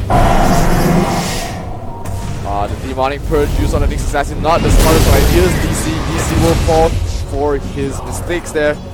And they quickly get another kill and secure the ancient stack for the Medusa, which eventually will be able to help out in securing as well. Radiant's middle tower is under attack. Thank you so much. Antimage going back, doing Antimage, taking his farm up for 26 minutes and then say I've complete farming. It's not going to be any impact in the mid-game team fight. 16 minutes in, New Beginning still in the lead so far. Bear Rider gets lasso onto the Undying, pushes to the illusion rune, might use the illusion to try and chase down onto Darley. Will he use the illusion? Yes, he will. Here comes the Brewmaster. Jolly will be able to stun out the Bear Rider, and he does bring him down. But they do manage to bring down the Undying as well. Not sure how he died there, most probably to the Firefly damage. So 1-for-1 trade-off. The Bat Rider, who was in a great position, was in a great start so far against the Undying. So 818 should be happy with that trade. Radiant's middle tower is under And without the attack. lasso, they are feeling very confident to start pushing in this tier 1 tower. Oh, the swap this time, this communication coming in from the side of New Beginning, but it does not matter. The damage coming from the Death Ward just dealing too much pain towards this Mirana, and he does fall. Despite the miscommunication there coming from the Vengeful Spirit as well as the Mixed Assassin, they did manage to bring it down in the end. Tier 1 tower dropping down to around half HP. Will there be any sort of defense coming in on the side of 818 Esports? Anti-Mage split pushing down bot lane. This time ultimate, this is a bad fight. Stone Gaze has been popped. And they managed to bring down the Beast, the Brewmaster. The Undying T-Zone has been popped as well. Miranda trying to leave his way to save the DC, will fall to the burn coming from the Bat Rider. Will be 2-4-0, very quick trade-off coming for the side of New Beginning, and with Yamade in the front line with the Dragonlance already completed, making its way towards the Lincoln Sphere. Yamade just gonna deal so much damage to this tier 1 tower very safely.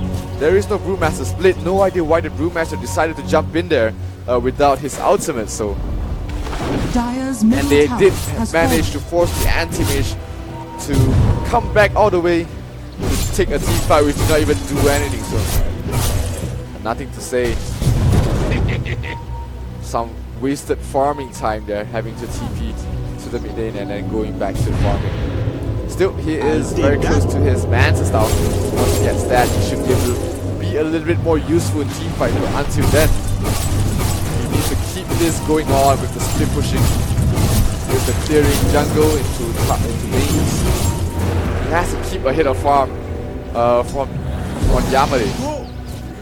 Because as things are going on, Yamade getting bigger and bigger. Tier 1 tower dropping very low, 159 HP, almost in the eye range for the side of a New Beginning to go for.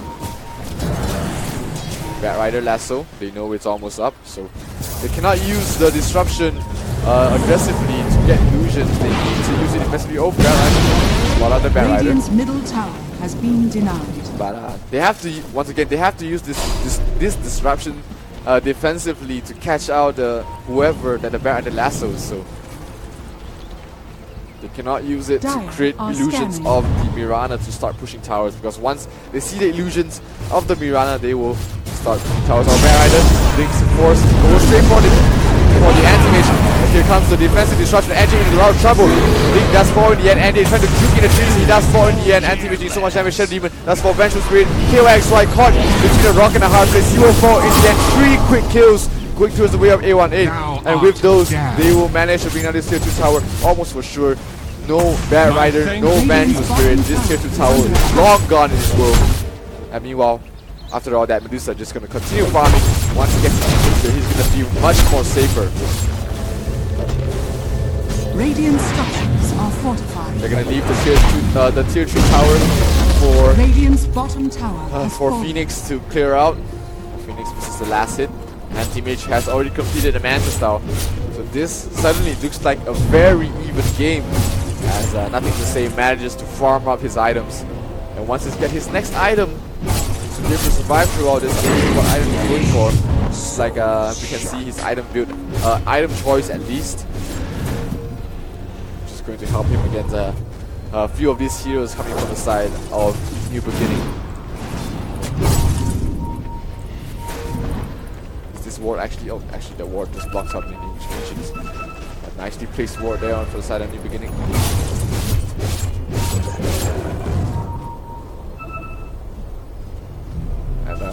Yamade still in farming mode, already has his Lincoln Sphere completed. So his next item, you can see his next item choice. It's not going to be any teamfight item yet. Still going to be as defensive as possible against this Anti-Mage, because it's already level 6 and 7. Bat Rider picks in, goes straight for the Brewmaster. Brewmaster does not have his ultimate, so he's going to fall almost for sure. tombstone is used to try and buy time, heal, to just constantly spam out this to keep the heroes of New Beginning in place. They did not manage to bring down the Brewmaster Radiant's actually. middle tower is The under attack. Brewmaster survives through everything, while in the mid lane anti-mage still Dire's pushing bottom tower as is the under anti-mage attack. should. So it is Dire's New Beginning structures are fortified. starting to feel the pressure of this anti-mage, middle starting to tower have is to under force attack. down these towers. Brewmaster is ready to fight. Here he goes straight in, goes straight for Yamade, but he forces the Stone Gaze, turns tornadoes out the Vengeful Spirit, assassin from behind, spots out Zali. Yamade is doing the front line. They've actually bring down the Brewmaster. This assassin trying to find someone. Darlie in a lot of trouble. Darlie will support in the end. Meanwhile, DC does not to the Witch Doctor mid lane. The anti-mage actually brings down the tier 3 tower down to half HP. But it will be a 3-4-0 trade-off in the bottom lane as the two cores are still pushing this tier 2 tower. Nothing that CZY can actually do Radiant's to top try and tower defend is this. under attack. The Medusa is just so farmed right now. Needing Dire's so much right click. He does structures have are the physical damage fortified. aura Radiant's top tower from is this fallen. Vengeful Spirit providing additional Dire's damage, bottom and they tower managed to has get the fallen. bottom dire tier 2 tower. Anti-mage already level 20, so he does have that illusion blink. He's constantly being able to be that nuisance. Oh, Rana actually dies to this Witch Doctor alone. The Maledict as well as the Death Fort using too much damage to heal, not able to keep him alive, and Mirana does fall in the end.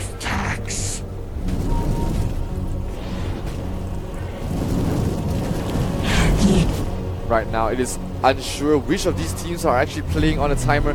Anti-Mage is quite farmed and should be able to handle the this Medusa any time of the game. The Medusa have been opting for more defensive items so far, not going for any damage items, not going for the Mjolnir, not going for items like the Butterfly, not going for the Eye of Skadi, not going for a Blacking Bar. She does need a Blacking Bar to deal with this Anti-Mage because without that, your mana is going to get burned very quickly from the Anti-Mage illusions as well as the Shadow Demon, constantly just making you hit yourself.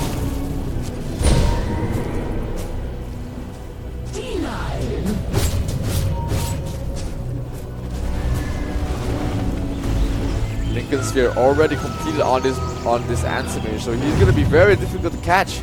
Shadows, take us.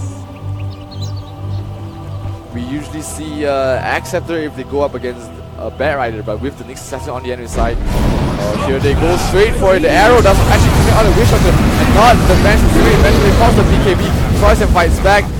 The ultimate already used by the Yamade uses the ultimate. Is there gonna be enough to catch the Anti-Mage? Is there gonna be enough damage? He's dropping very low. Anti-Mage does fall in the end. Medusa standing in the front line, still fighting. The Mirana deals so much damage. He's doing so much right-click damage as well. Mirana does for Yamade in the end. Better after he tries to blink away. Is there a diffuser blade on this Mirana? Yes, he does. But he will not be able to catch down NJ on this Better. They did manage to bring down the Anti-Mage, but they do lose 3 heals from behind. The arrow does not connect. 4 stab from NJ trying to keep him alive. There is a diffuser blade. Use the diffuser blade and NJ will fall in the end. And it will be 4 heroes down. A1 Esports show that they are not done with this game yet. They bring down 4 heroes down of New Beginning. With only the Anti-Mage falling. 4 of these heroes prove that with the right initiation, they will manage to bring down this Medusa anytime in the game. Of course, Medusa not level 20 yet, so she does not have the additional mana coming from the talent. So we have to see if this Medusa is actually able to tank through all this damage once she gets that level 20.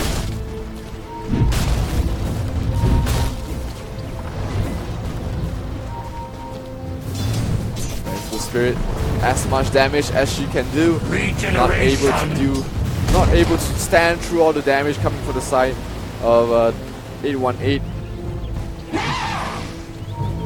Go for my task.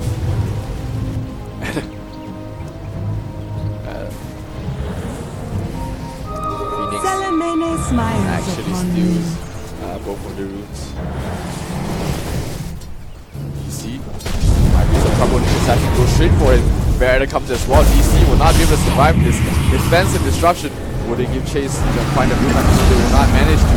So it will be a free kill onto this Shadow Demon, but this is the least important kill that they can get on the side of New Beginning. As we do see the Anti-Mage starting to ramp out of control here. Just constantly split pushing, constantly pushing out the lanes. And then New Beginning, they're going to be in a tougher time to try and contest this.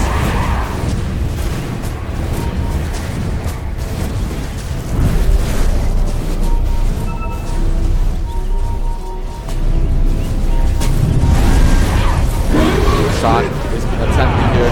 Yamade is in the front line. Can get through in the 4-stab, defensive 4-stab. Brewmaster Split has already moved. Anti-Mage goes to the back line, goes straight for the Witch Doctor. And they bring down the Witch Doctor. Anti-Mage in the back line. He gets lassoed up. Oh, he actually lassos the illusion. This is bad for the side of New Beginning. Vengeful Split dropping very low. The defensive sword to the high ground, but he does fall in the end. And it will be Phoenix. Yamade trying to survive through all this. There's not enough disables to bring down the Medusa. So 2 heroes down on the side of New Beginning. It will be the Roshan open for the taking for the side of 818, and this might be seeing game 3, folks, as 818 are taking over control of this game. Anti-Mage going to have the Aegis, going to be even harder to do it. Once he gets his Aegis, and yes, it will be nothing to say. Picking up the Aegis, Butterfly almost completed as well. So once he gets that, he will be very difficult to deal with. The Medusa, without the Monkey King Bar, he's gonna have a very tough time to deal with this Anti-Mage. Yamade does go for the Black King Bar. In the end, he does need the Black King Bar to survive through all this damage, but without the Monkey King Bar, this Anti-Mage is gonna just ramp out of control. There is no control for this Anti-Mage except for the lasso, and you have to bring him down before he gets out of the lasso cooldown, which is only 3.5 seconds. That is barely enough time to bring out the Anti-Mage. 19-15 in game 2 of this best of 3 series. 818 Esports, despite the bad start, are pulling things back towards their favor as this Anti-Mage is starting to ramp out of control here.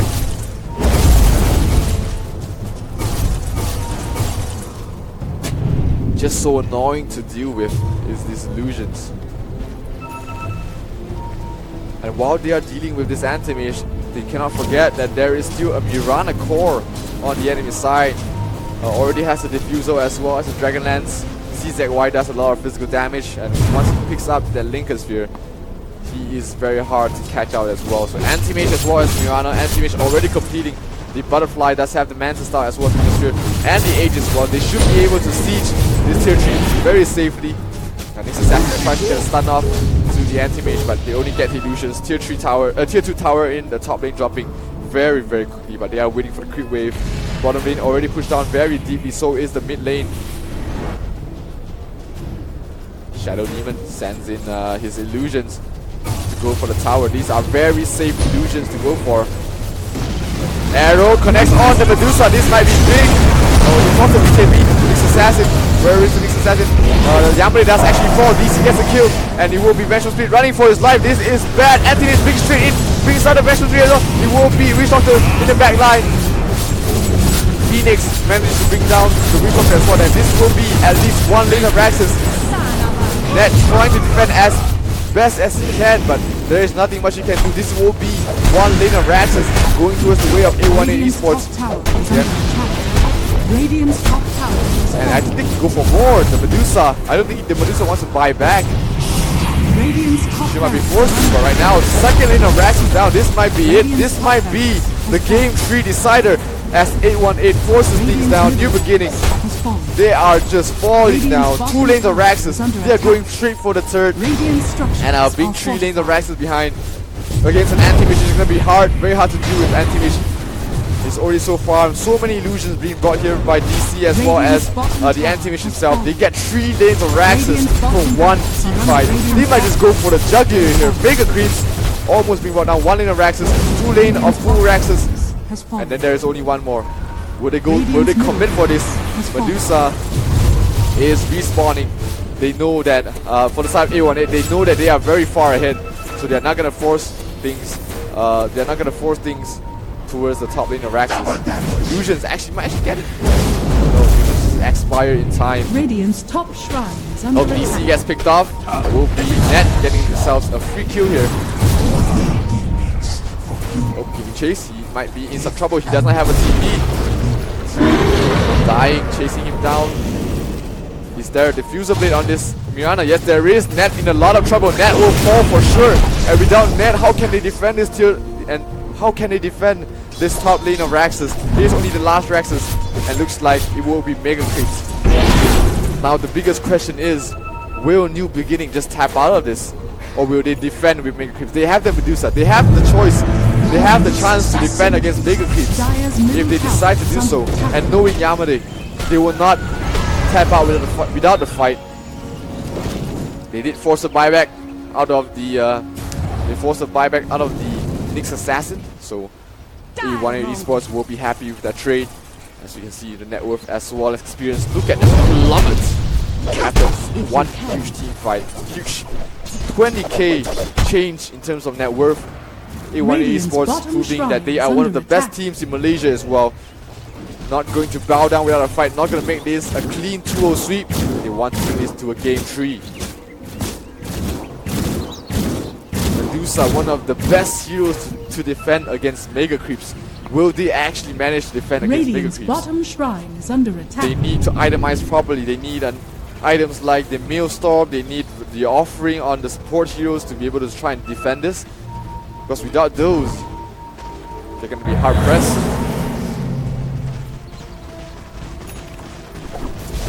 Radiant's bottom shrine is under attack. Shadow Demon almost got caught out here. The Bat Rider does have the BKB. Tries to TP away the right click damage, not enough to bring him down, and he will manage to TP away Anti-Mage in the front lines, tanking through all the damage. Nyx Assassin, as well as Medusa having to back off. Arrow barely connects on this Anti-Mage. Anti-Mage goes straight in for the Medusa. Medusa going for the Nyx Assassin.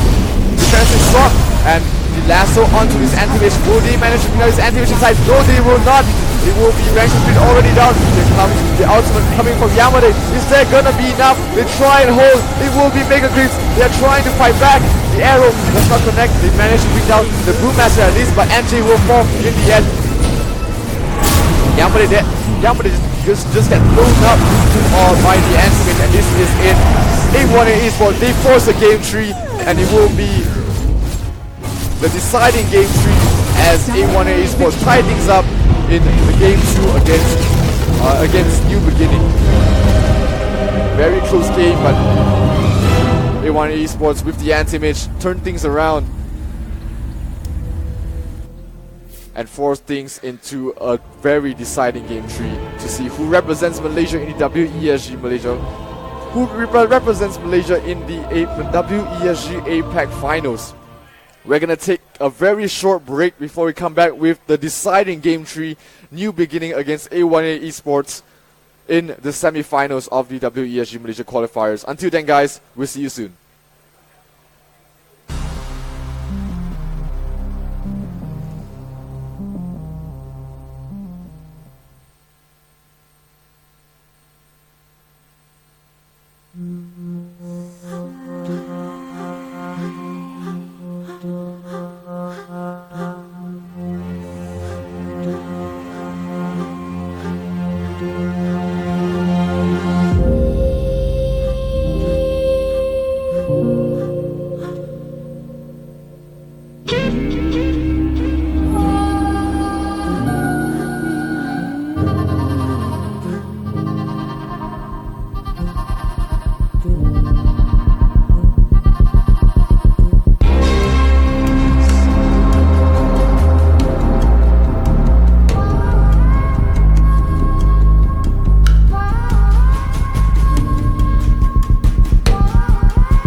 what is a tournament without a very interesting, very intense matchup. Right now we are watching Game 3 of the semifinals in the WESG Malaysia qualifiers between New Beginning as well as 818 Esports.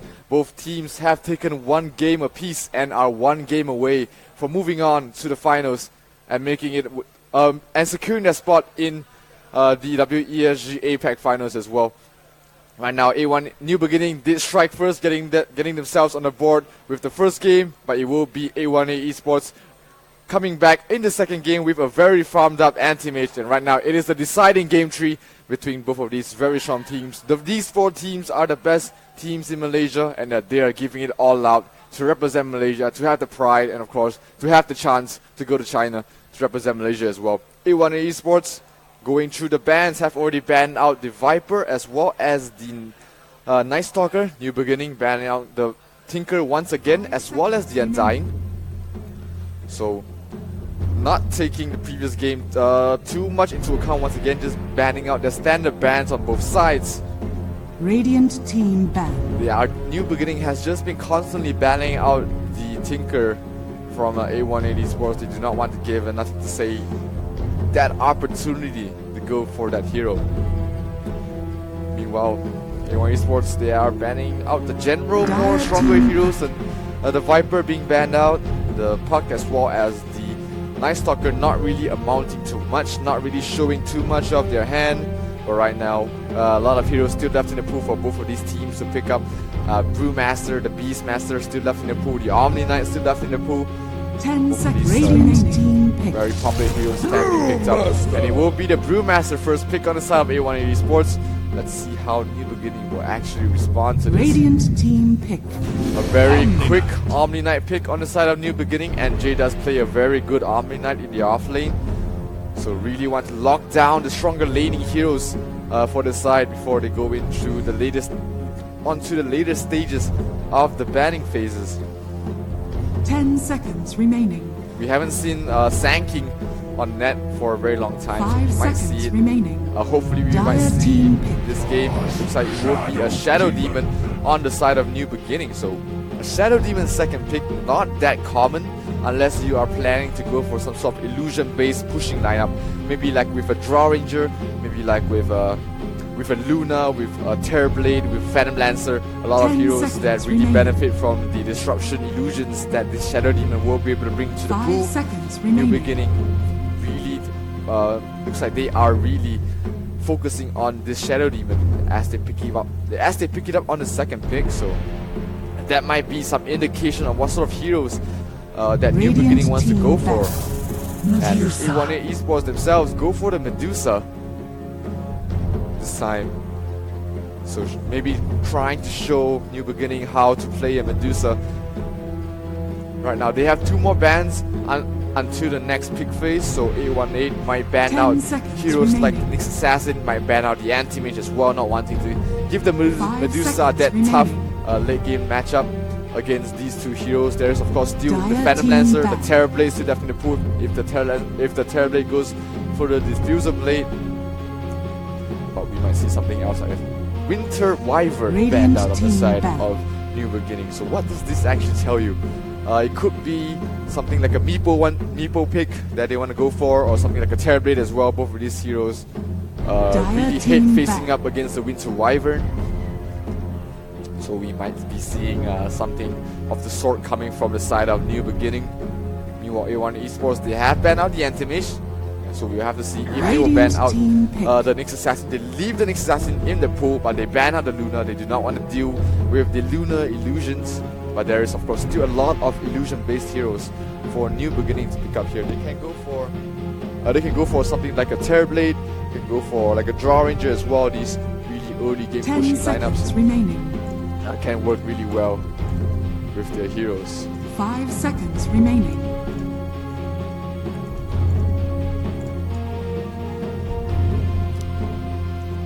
New Beginning, what will they pick as their position 4, as which we will most likely see here. The Sand King still left in the pool. If New Beginning wants to go for that, give it to Net.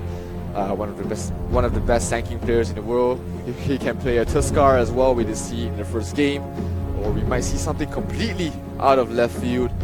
We might be seeing Nat playing the Shadow Demon and then Ling playing heroes like the Chen, like the Enchantress to give New Beginning that early game pushing lineup as well as that tempo controller towards the Dire game. team pick.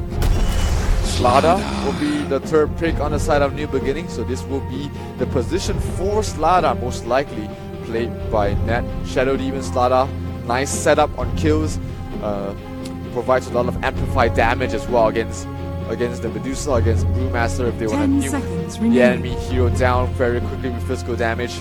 Shadow Demon as well 5 as the seconds Slada is remaining. the way to go. Of course, they are lacking in terms of damage slightly if they do not land the amplifications properly, and they only have one stun at the moment with the Slada. So let's just see how New Beginning will wrap up their lineup so far. Omni Knight, you pick up Omni Knight, you want to use the repel with the Shadow Demon, so it looks like they are still going for that sort of 4 protect 1 lineup. Terrorblade is still shouting at me, pick a Radiant Terrorblade. team Weaver does okay as well. Could be a draw ranger, draw lineup as well, and then picking another range hero in the mid lane. These are still options left in the pool for the side of New Beginning. Meanwhile, A18 Esports, they do pick up the Shadow Shaman as their position 4 or 5 support. 10 seconds remaining. Just providing some additional tower damage, 5 some single seconds target remaining. lockdown as well. With the Shackle as well as the Hex from A18. Yep, from A18, New Beginning. 1 minute 30 seconds left on the clock for them to pick up their position, the carry as well as the mid lane. They might leave the carry onto the last pick and just pick Yamade's hero in the mid lane first. Templar Assassin does really well, paired up with the Slaughter, with the Shadow Demon, with the Omni Knight as well. Just makes him just so durable in team fights. Very hard to lock down with the Refraction. And then with so much minus armor coming from the Slaughter as well, he should be able to knock down the Medusa very easily. Of course, other heroes in the mid lane still left in the pool open for New Beginning to go for, depending on what they want to go for. Sniper is still left in the pool if they want to go for that. Seeing that there is no jump, there's no way of A18 Esports initiating towards the back line. On the side of New Beginning, they have a lot of defensive heroes with the Shadow Demon, with the Omni Knight being able to support the Sniper or whatever ranged hero they decide to put on the back line. Shadow Demon Sniper does deal a lot of damage as well, so that is an option. Not to mention the Corrosive Haze provides vision for the Sniper to right click as well. So there's a lot of synergy coming on if they pick something like a Sniper. Shadow Fiend, of course, still left in the pool. Yamade, let's not forget Yamade's Shadow Fiend. We might be seeing it in this game as well. Omni Knight Shadow Fiend, Slada. Think of the damage, think of the right click damage, think of the defensiveness coming from the side of New Beginning. And they will go for a Death Prophet. So New Beginning want to snowball this game to victory. So Omni Knight Death Prophet, a lot of sustain with the Shadow Demon being the defensive support. A lot of right click damage, a lot of physical damage coming from the Exorcism as well. 10 seconds as the remaining. Slaughter Corrosive Haze. 5 seconds remaining. I'm still curious on why they second pick this Shadow Demon. Maybe they do not want to show too much of their hand. Probably A18 Esports was not expecting a Death Prophet. But right now they pick up a Doombringer to go against this Death Prophet. So getting the Doom off before Exorcism is used, the Death Prophet will have a very hard time trying to sustain through all the damage, not able to use the 10 Siphon seconds Soul, remaining. not able to juke and jive around and just constantly spam out the Crypt Swarm. 5 seconds remaining. That is one of the options for the side of A1 Esports going up Dire against this team Death back. Prophet. Timbersaw, last ban for the side of New Beginning, so this furthermore just shows that New Beginning wants to go for an illusion hero. Terrorblade, Phantom Lancer, both of these heroes still left in the pool for them to pick up. It could be a Weaver, a 10 Mirana seconds as well. remaining. 5 seconds remaining. We'll have to see how New Dire Beginning wrap team things up. Lifestealer will be the last ban for the side of A18 Esports. And their last mid lane hero or safe lane hero with this Medusa going towards the mid lane. The Doombringer might be playing in a position 4, a little bit greedy from the side of 10 A18, but seconds remaining. with the right itemization and the right rotations around the seconds map, remaining. they still can make a position for Doom work. A position for Brewmaster not as likely to work as a position Radiant for team Doom. pick. So they do pick up a Chaos Knight for themselves. This might have been the last pick that Doom Beginning actually wanted to go for. With the Chaos Knight, Omni Knight, Shadow Demon, that's just a lot of physical damage. And they might have just block picked New Beginning here, expecting themselves to pick up the Chaos Knight for themselves. 10 But this is a seconds little bit remaining. greedy on the side of A1 Esports. If New Beginning decide to change 5 things seconds around, go for remaining. heroes like the Terrorblade, like the Draw Ranger, and start pushing towers early on, they will not be able to do anything Now about it. And they select do your go heroes. for the Terrorblade in the end. This was expected, I guess, early on. Maybe they were deciding to go for this Terrorblade, but right now, maybe they were deciding to go for the Chaos Knight, but right now the Terrorblade seems to be the much better pick on the side of New Beginning. E1A Esports does have a lot of team fight control, but will they have enough damage to bring down these tanky heroes? This Omni Knight, this Death Prophet, this Terrorblade, will they manage to nuke them down before they overrun them with the amount of illusions, the amount of physical damage that the Death Prophet played by Yamade and KYXY on the Terrorblade will be able to do? Meanwhile, New Beginning, they do have to secure the laning phases to not be overran by E1 Esports, but done with all this theory crafting, we are down to game 3 of, we are down to the final game of this best of 3 series. 818 Esports going up against a New Beginning in the semi-finals of the final game so far, of the semi-finals, last game of the Prepare for semi-finals. battle. On the Radiant side, playing New Beginning on the side. We have NJ playing the Omni Knight. Death Prophet will be played by Yamade. Shadow Demon played by Ling. Slada will be played by Ned. And last but not least, KYXY will be playing the Terrorblade. Meanwhile, on the side of 818, we have DC playing the Shadow Shaman. Doombringer will be played by Darly. Chaos Knight will be played by CZY. Phoenix will be playing the Brewmaster, and last but not least, Nothing to Say will be playing the Medusa. So this will be a Medusa mid lane and a position for Doombringer on the side of A18. So their heroes are a little bit greedy, and they might be punished 30 if seconds to the battle. snowball, the death ball lineup coming from the side of New Beginning actually comes through once this Death Prophet as well as this Terrorblade comes online. But of course, these two heroes are very ultimate dependent. The Terrorblade more of a third skill dependent with the Metamorphosis. So they have a little bit of timing to turn things around their side. Of course, the Doombringer, if he gets a Doom onto the Terrorblade before he's able to pop out his illusions, that might be the end of the battle game begins. for New Beginning as well. But so far, looking at just how they're going to lane things around, looks like pretty standard laning all around. Nothing to say on the Medusa. Going towards the mid lane against Yamade on this Death Prophet. Both sides have very nice blocks on both of these creeps, and they will actually meet smack in the middle, so quite fair in terms of equilibrium. Darly just providing, just standing in the front lines, trying to deny for this, deny for the Medusa, but Yamade is on point with his last hits, getting nearly every single one. So Darly not able to do anything in the lane. Meanwhile, NJ pulling the creep wave back towards his between his tier 1 and his tier 2s, will be able to get his level 2 very easily.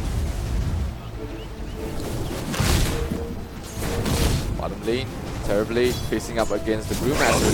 He's just gonna constantly spam out this Drunken Haze.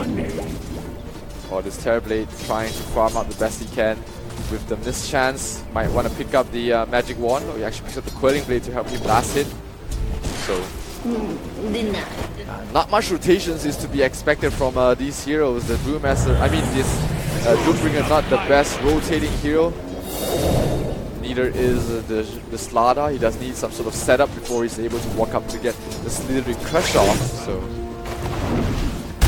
pretty standard things going on now. NJ, he might get a kill onto DC here. He doesn't have the boost of speed, he does not have the Orb of Venom, but he's able to control the creep wave and pull it back to the tower once again. DC, he's getting slowed down there by by the Degen Aura. Blue NJ back, he might be in trouble. The stun connects, it is only a 1 second stun. Chews up the tree, but the regen coming from the Tango as well, as well as the healing style should be able to make sure that NJ walks away from all of the damage. Oh, Crit Waves actually get going back under the towers. Not what NJ expected. Still, the Crit Wave will be starting to push down to his tier 2 tower. To his tier 1 tower, so he should be able to get the lanes very safely. The Brewmaster taking the right pick from these two heroes, stacking up. There is another Sleeting Crush, and they might actually get this kill on to Phoenix. One more Crush comes through, 3 stacks. There is not enough mana on the Shadow Demon, so Phoenix will be able to survive through all that. Doombringer already level 2, does not have Scorched Earth. They go for 1 level into Devour as well as the Inferno Blade. So he's not able to chase down on this Shadow Demon. He does not have the Orb of Venom as well, so not going to be able to chase him down.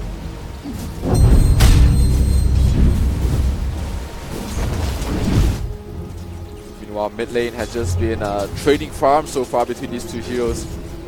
Just spamming out these skills, trying to get the last hits. Thirdly, to use the level 2 Metamorphism to help him last hit against the Brewmaster. They might actually go for it. Duncan Haze will be used onto the Terrorblade to try and keep him in place. He still is able to last hit very nicely with his nice base attack time as well as the high physical damage.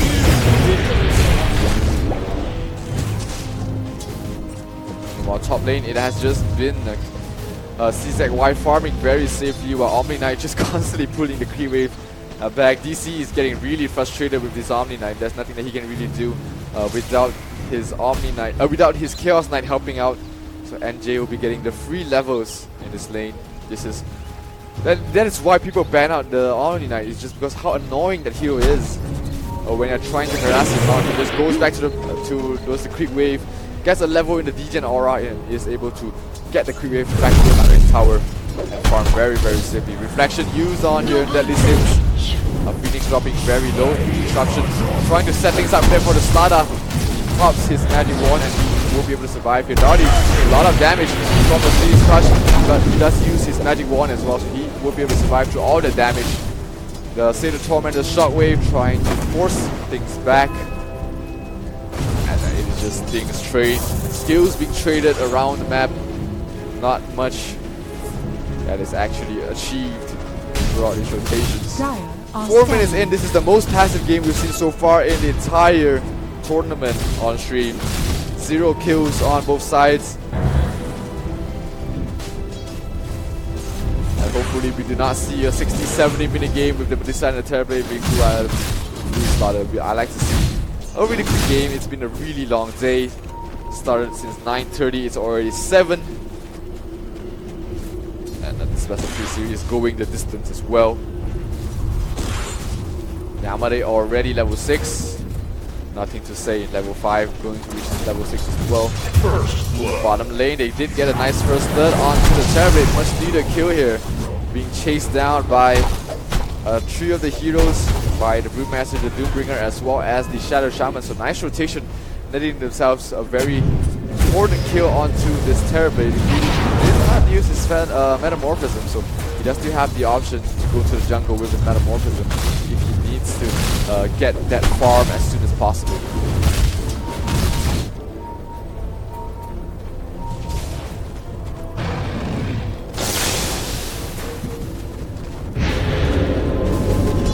Radiant's middle tower is under attack.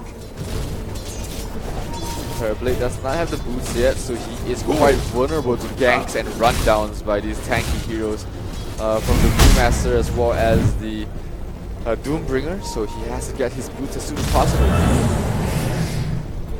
Swapping out his tangles for the boots. Has 3 levels up in the Metamorphosis as well. Meanwhile, mid lane, just a farm war between Yamade as well as nothing to say. Medusa, he is having his teammates set things up for him. Meanwhile, NJ up in the top lane already has the Soul Ring completed.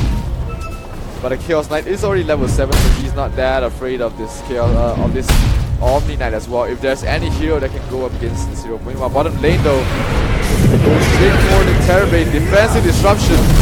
There's so much right-click damage coming in. Terrorblade does manage to fall in the end. Dolly dropping very low. The illusions doing so much damage, but it will be CZY with the nice rotation getting himself a double kill onto the Terrorblade as well as the Shadow Demon. So this is the Metamorphosis popped as well as the Phantasm also used on this Chaos Knight. So they did manage to get 2 kills for themselves after trading up the Doombringer. So with this Phantasm illusions, they might do some damage to this tier 1 tower in the bottom lane. But the Phantasm expiring very soon, so they will have to try to get as much damage as they can on this tier 1 tower. Glyph has been used on the side of New Beginning. Meanwhile, top lane KYXY rotates up to the top lane, trying to deal as much tower damage to this tier 1 as possible. Moving down to half health, Boommaster TPs up to the top lane.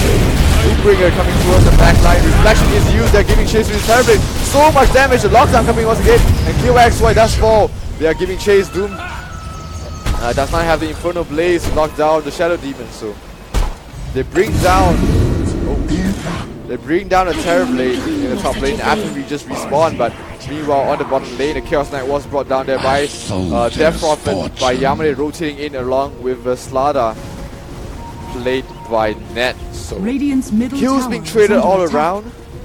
Tier 1 towers on the top and bottom still standing strong. While here, Omni Knight being caught out here, he doesn't have to repel, tries to run away, and the Degen Aura just proving too much to handle. Darley being chased there by the Shadow Demon. The stacks getting in, there is 5 stacks, he needs 1 more stack and he might get a kill. It actually is enough damage, and Ling with 5 stacks, 800 damage, brings down the Doombringer very easily. 3-4 so far is the score. Slada finding some alone time in the mid lane. Getting some farm, getting some levels. Doombringer wants a piece of that action as well.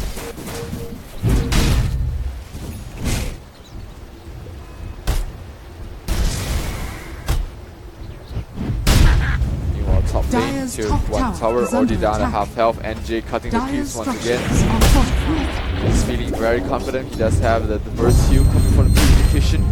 And with his teammate, the Death Prophet, rotating in, they should be able to get this tier 1 tower very easily. So, seeing that, Dire's top tower is A1 Esports rotate themselves down to bottom. Chaos Knight does have Phantasm up and running. The Shadow Shaman not quite level 6 yet, so without the Serpent Wars, they will not be able to force down the tower very quickly. Death Prophet are already level 9, which means that they have Phantasm. They have the Exorcism up and running. Yamane will use it right now to deal damage to this tier 2 tower. Glyph is used on the side of A1 Esports, trying to delay this push. But how long can they actually delay this? The Axis is dealing so much damage to this tower.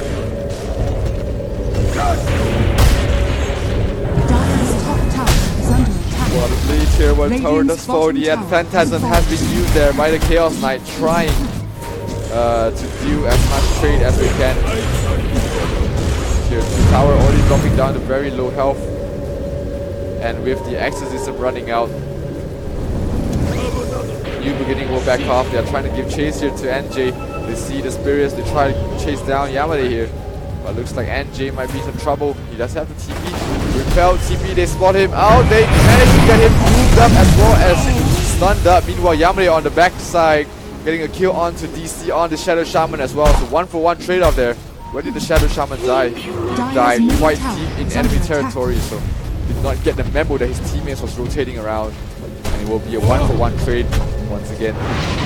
KYXY used the Metamorphism to try and deal some damage on this tier 1 tower in the mid lane, but with the TP incoming from the Brewmaster, he decides otherwise and starts pushing this bottom tier 1.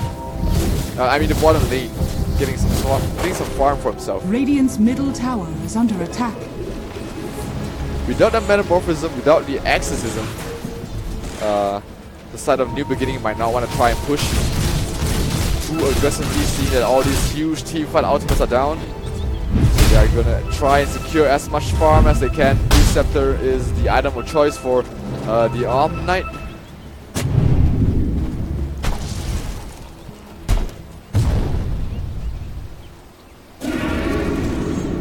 Taking a look at net worth as well as experience so far. Dead even Dire's item middle tower progressions. is under attack. Death Prophet still undecided on what to go for. Shadow Demon does have only boots. Slada making his way towards the Big Dagger. Terrorblade needs that Mantis Tower as soon as possible. Meanwhile, on the Dire side, Shadow Shaman still trying to make his way to level 6. Doombringer. Any item would be great. Looks like he's going for a Drum of Endurance. Chaos Knight does have his armlet already completed as well. Medusa. Mask of Madness already completed and trying to flash farm his way to victory. Did clear the stacks that his teammates provided for him. So he's quite far ahead in terms of that.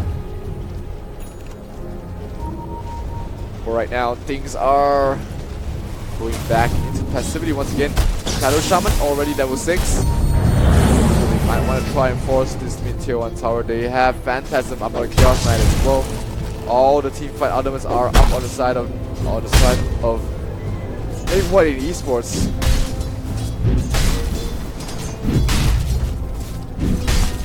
But looks like they are not interested to take any sort of Radiant fight. are scanning. And happy to farm up on these core heroes. Brewmaster making his way towards the Blink Dagger. Shadow Shaman happy to farm up his Blink Dagger as well.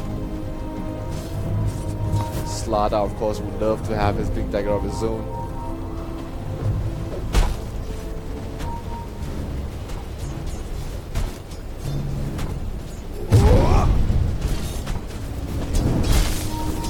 With tournament life on the line, both of these teams do not want to take a bad engagement for themselves, so they want to wait to make sure that they have secured team fight, or they have like the secured lanes to start pushing these towers. And right now they go for DC, cutting the big wave from behind, and they manage to bring down Shadow Shaman really easily. Excellent system for things. And here comes the Primal Split being used there by being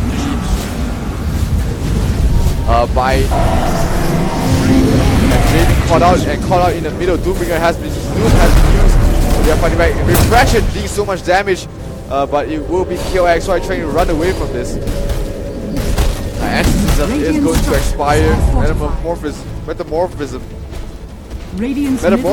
will be wasted as well. So this is one of the best. Oh, the Blink Dagger review coming from Slada. Going straight in. They bring down the Chaos Knight. They bring down one more hero. KOX coming down very low. He does not have Thunder. They bring down 2. They bring down 3. They bring down 4. Chaos Knight Illusions still doing so much damage. Nothing to say. Still standing in the front lines. They bring down 4 heroes on the side of New Beginning.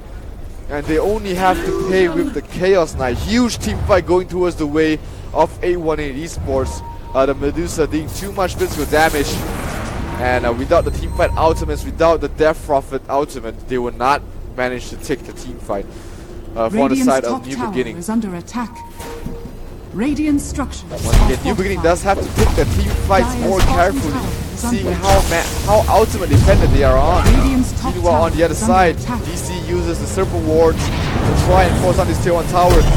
Blink Dagger used on the Slada, trying to give his onto his team, but the Brewmaster has no ultimate. They are giving chase. There is Slithering Crush in another second.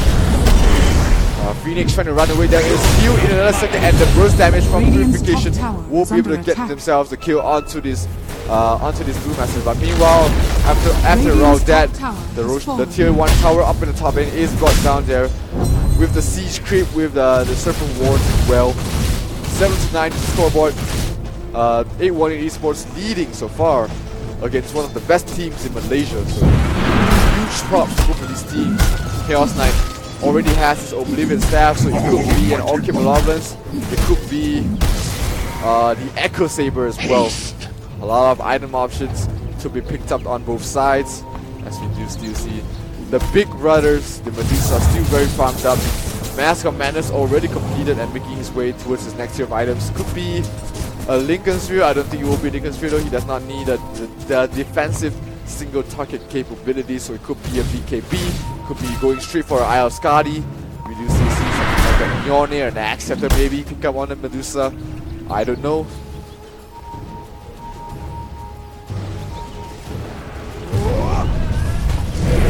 catch out the Medusa. Medusa does not manage to use his ultimate in time and get a huge pickoff. They use the Metamorphosis, they use the Exorcism as well, so they have to transition this into a tower. And a mid-tier 2 tower seems to be the target of choice. Radiant's They actually go straight somewhere else. With all these huge ultimates already committed, they have to get something done here. Master blinks straight in, uses the Primal Split, trying to take the old Angie, dropping very low. Angie does fall straight away. The reflection doing so much damage to the Chaos. That kill that get broke. Chaos that brings out the Terrorblade with one more right click. And it will be Link trying to escape. Chaos Knight doing so much right click. The physical damage, the Doom onto the Death Prophet. Slada trying to protect his teammates, but at what cost? They lose 4 heroes once again. And it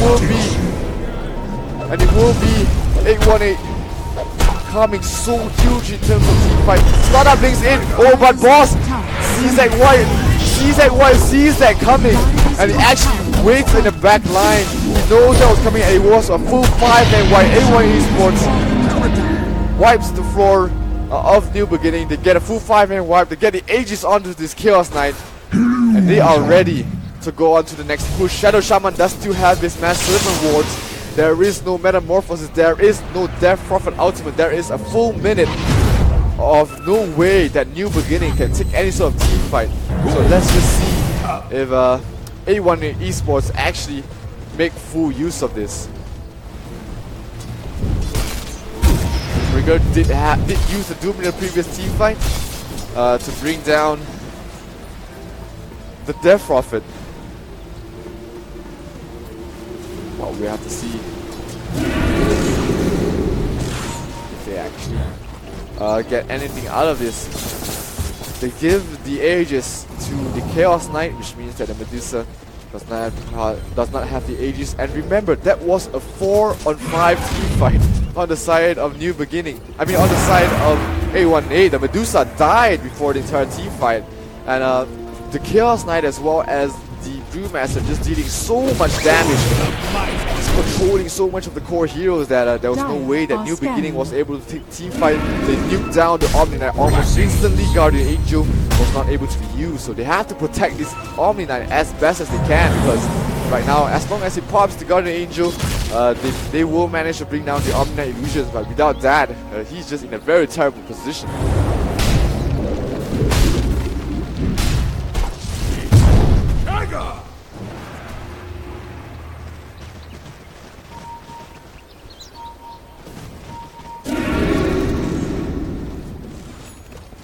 All the ultimates more or less are online on both sides, so we most likely will see yet another team fight here.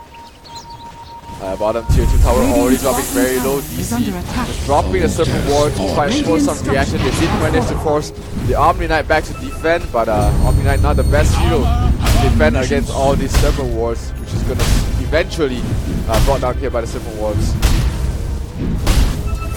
Actually, the Serpent Wards is cleaned up there by the Omni Knight. The combination of the creeps managing to help him secure, defend the tier 2 tower as well. So the later the game goes, this Medusa is just only going to get bigger and bigger. The Doombringer as well, going to get bigger and bigger. Doombringer will always have his team fight potential despite whatever items he has. This is a position for Doombringer. The greed coming out from A1 Esports is paying dividends, as Doombringer is quite farmed up right now. Tier 2 tower bottom lane dropping very quickly. A1 Esports, they have all the team fights ultimate. They have the Phantasms, they have the Aegis still up and running. They want to bring down this tier 3. Is it too early? It's hard to say. They have the Medusa. Oh, here comes the Doombringer going straight in. They doom out the Terrorblade. This is a huge doom. They pop up. They bring down the Shadow Demon as well. Stone Gaze has been used. The Rax is falling very quickly. The illusions, the Primal Split doing so much damage. This one lane of Raxes at least. The Doom has been used and will expire on this Terrorblade.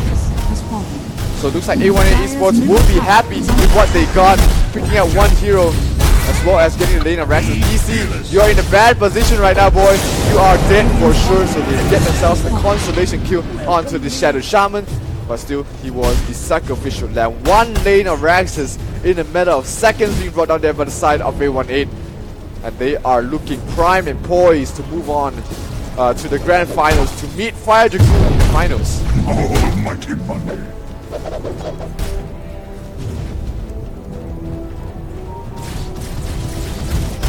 Doombringer, huge Doom, just making sure that New Beginning had no team fight left in it. So right now, most probably A18 Esports will wait their ultimates out, wait until they have the Phantasm as well as the Doom before they move on to the next objective around the map. They did not use the Aegis even in the last team fight, so they still have it for any short skirmish they want to have. And looks like the next short skirmish will be the mid-tier 2 tower. Radiant's middle tower is under Backdoor attack. protection is Dire's still on. structures are fortified. Not enough damage to burn through the backdoor protection. But still, right now, what they're trying to do is they're trying to force a team fight. Aegis Dire's just bottom expired tower is here under attack. on the Chaos Knight, so he does not have that second life. But Phantasm is off cooldown in another few more seconds, so is the new tier 2 tower being brought down very quickly on the side of A18 Esports. Meanwhile, bottom lane, Terrorblade managing to bring down the tier 1 tower as well. Shrine will be the target of choice for the side of 818. Nothing to say, does see his Eye of Skadi already, so he's so much damage. And his next item of choice seems to be the Butterfly. Here, tower top lane just being caught, absolutely melted here by the Medusa as well as the Chaos Knight. And here we go, they have the Serpent Ward, they go straight, Doombringer blinks in, tries to find the Death Prophet, but he gets silenced up. Rifles may have been used, Doombringer might actually fall here. Guardian Angel has been used, Death Prophet is fallen, Death Prophet has the ultimate, Doombringer has brought back, Medusa staying in front lines. Spada defensive disruption, trying to save his life for a few more seconds, and he will fall in the end. Medusa taking so much damage, one more I think, not enough. Doombringer has brought back, Doombringer trying to make his way back to safety. DC actually falls to illusion, the refraction from the Terrorblade brings down the support Shadow Shaman, but the job is done. They bring down another set of Raxes. They did have to buy back on the Doombringer, it was not necessary, but it was to secure the lane of Raxes. They did lose the Shadow Shaman, but other than that, it was a clean lane of Raxes, and they did manage to bring down the Death Prophet as well. Huge team fight going towards the wheel of A18 Esports, and one more time, all they need is to wait for their next ultimates to cool down, and once they have that, once they have level 18 on the Chaos Knight, they will take every team fight very, very easily.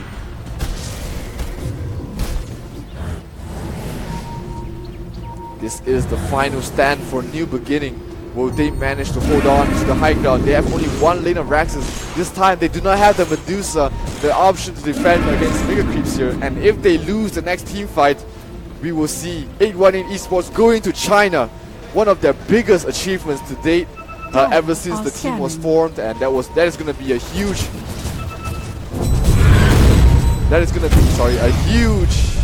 achievement for a very young team going up against the veteran team that is a New Beginning. Right now, A18 Esports, they smell blood, they go straight for the bottom shrine. It will fall down very easily. Top lane has already pushed down, has been pushed out quite a bit by the Terror Illusions. Bottom lane is slowly being pushed out by these creeps, Mega Creeps as well. So right now, do they have all their ultimates up more or less? This will be the final stand for New Beginning. Can they defend their high ground? They need to, they want to. Tournament Live standing in the line. Medusa, Butterfly already completed. She is more formed than the previous, and this is just like going in. Oh, the Super Wars, everything used right now. Going straight for the Raxes. Defensive disruption onto the Death Prophet. Death Prophet is repelled up, uses his ultimate. So Doombringer links in. Yes, silence up. Doombringer might die once again. Very quickly, he does fall in the end. But Terrorblade trying to survive here. He gets caught out. Therefore, the Terrorblade has fallen. No more metamorphosis. He buys back, but he has no metamorphosis. Mega Creeps is already down. Yamade has no more output. They fight back. Guardian Angel is used. DC dropping very low. Serpent Wars still needed. Nothing to say in the front lines. Dealing so much damage. He brings down 1. He brings down 2. He's trying to survive. He does fall in the end.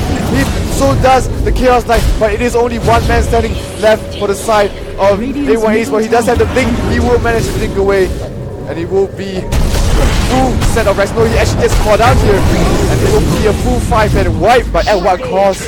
There is no more racks for the side of New Beginning. They did have to buy back on this Terrorblade. They did have to buy back Soldier's fortune.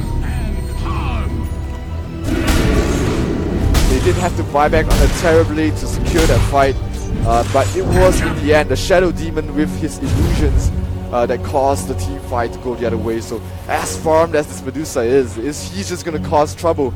So right now, the Hail Mary play from New Beginning. They have to YOLO down towards this mid lane and get as much as they can, but there is no exorcism, there is no metamorphosis. Can Yamade and Gang actually try and push up to this high ground? There is top lane which is open to the tier 3s, but other than that, the creep waves are just pushed out just too far behind, and New Beginning are pressed to get something done right now. They are locked up between a rock and a hard place. It will take a miracle for them to come back. Miracle might be this one. CZY is caught out. He has to pop his BKB. He's trying to run away. He does not have his ultimate yet. Primal Stick is used defensively. Here comes the Serpent. Oh, Medusa onto the backline. Pops the Serpent Gaze.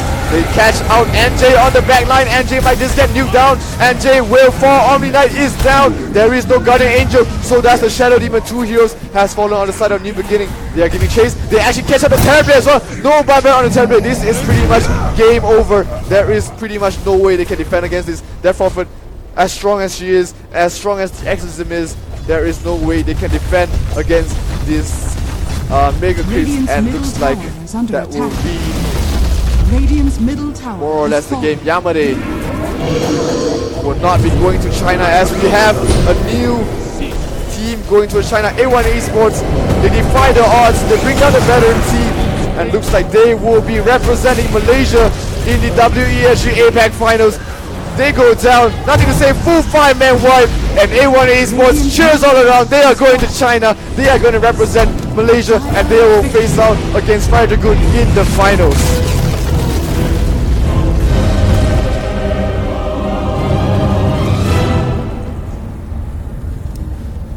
Great fight on both sides, but right now A1 Esports smiles all around. They are feeling very ecstatic, and they'll be facing Fire Dragoon in the finals. Nice try coming from New Beginning. They did have a really dominant performance in the first game, but they fell short in the second as well as the third game. So they will be fighting it out for third and fourth place against Dota Hero. But right now the main focus will be against 818 Esports and Fire Dragoon in the finals. We'll be taking a short break before we go straight into the grand finals. But until then, be right back, guys.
And congratulations to 818 Esports for becoming the second grand finalist. So here is our friend here. He is playing just now a very terrific Chaos Knight. So what do you think? Because I believe that most of the audience here thinking that what do you actually think when just now we play a Chaos Knight? You just ramping through them, you raping all of them. What do you think of that? So happy. So happy. So happy only You going China or? 很开心哦，超级开心。First time? First time. I have no words to say because you just say happy only. So I just assume you'll be very happy now. Okay, so congratulations A1 Esports for the second grand finalist. Okay, so for the following match will be starting around. Okay, so the following match, the grand finals will be starting around 30 minutes from now. And then, okay, you guys can go for have a short break, and later we shall be back. Thank you.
Walking alone, the streets are empty. The only thing I can see is my own silhouette. I'm getting stronger, step by step. The clock is ticking, but there's no time for regrets. I've been flying from town to town, from London to Taiwan. I've been all around the globe, trying to protect your soul. We are heroes tonight. We will fly above.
town to town, from London to Taiwan. I've been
downfall.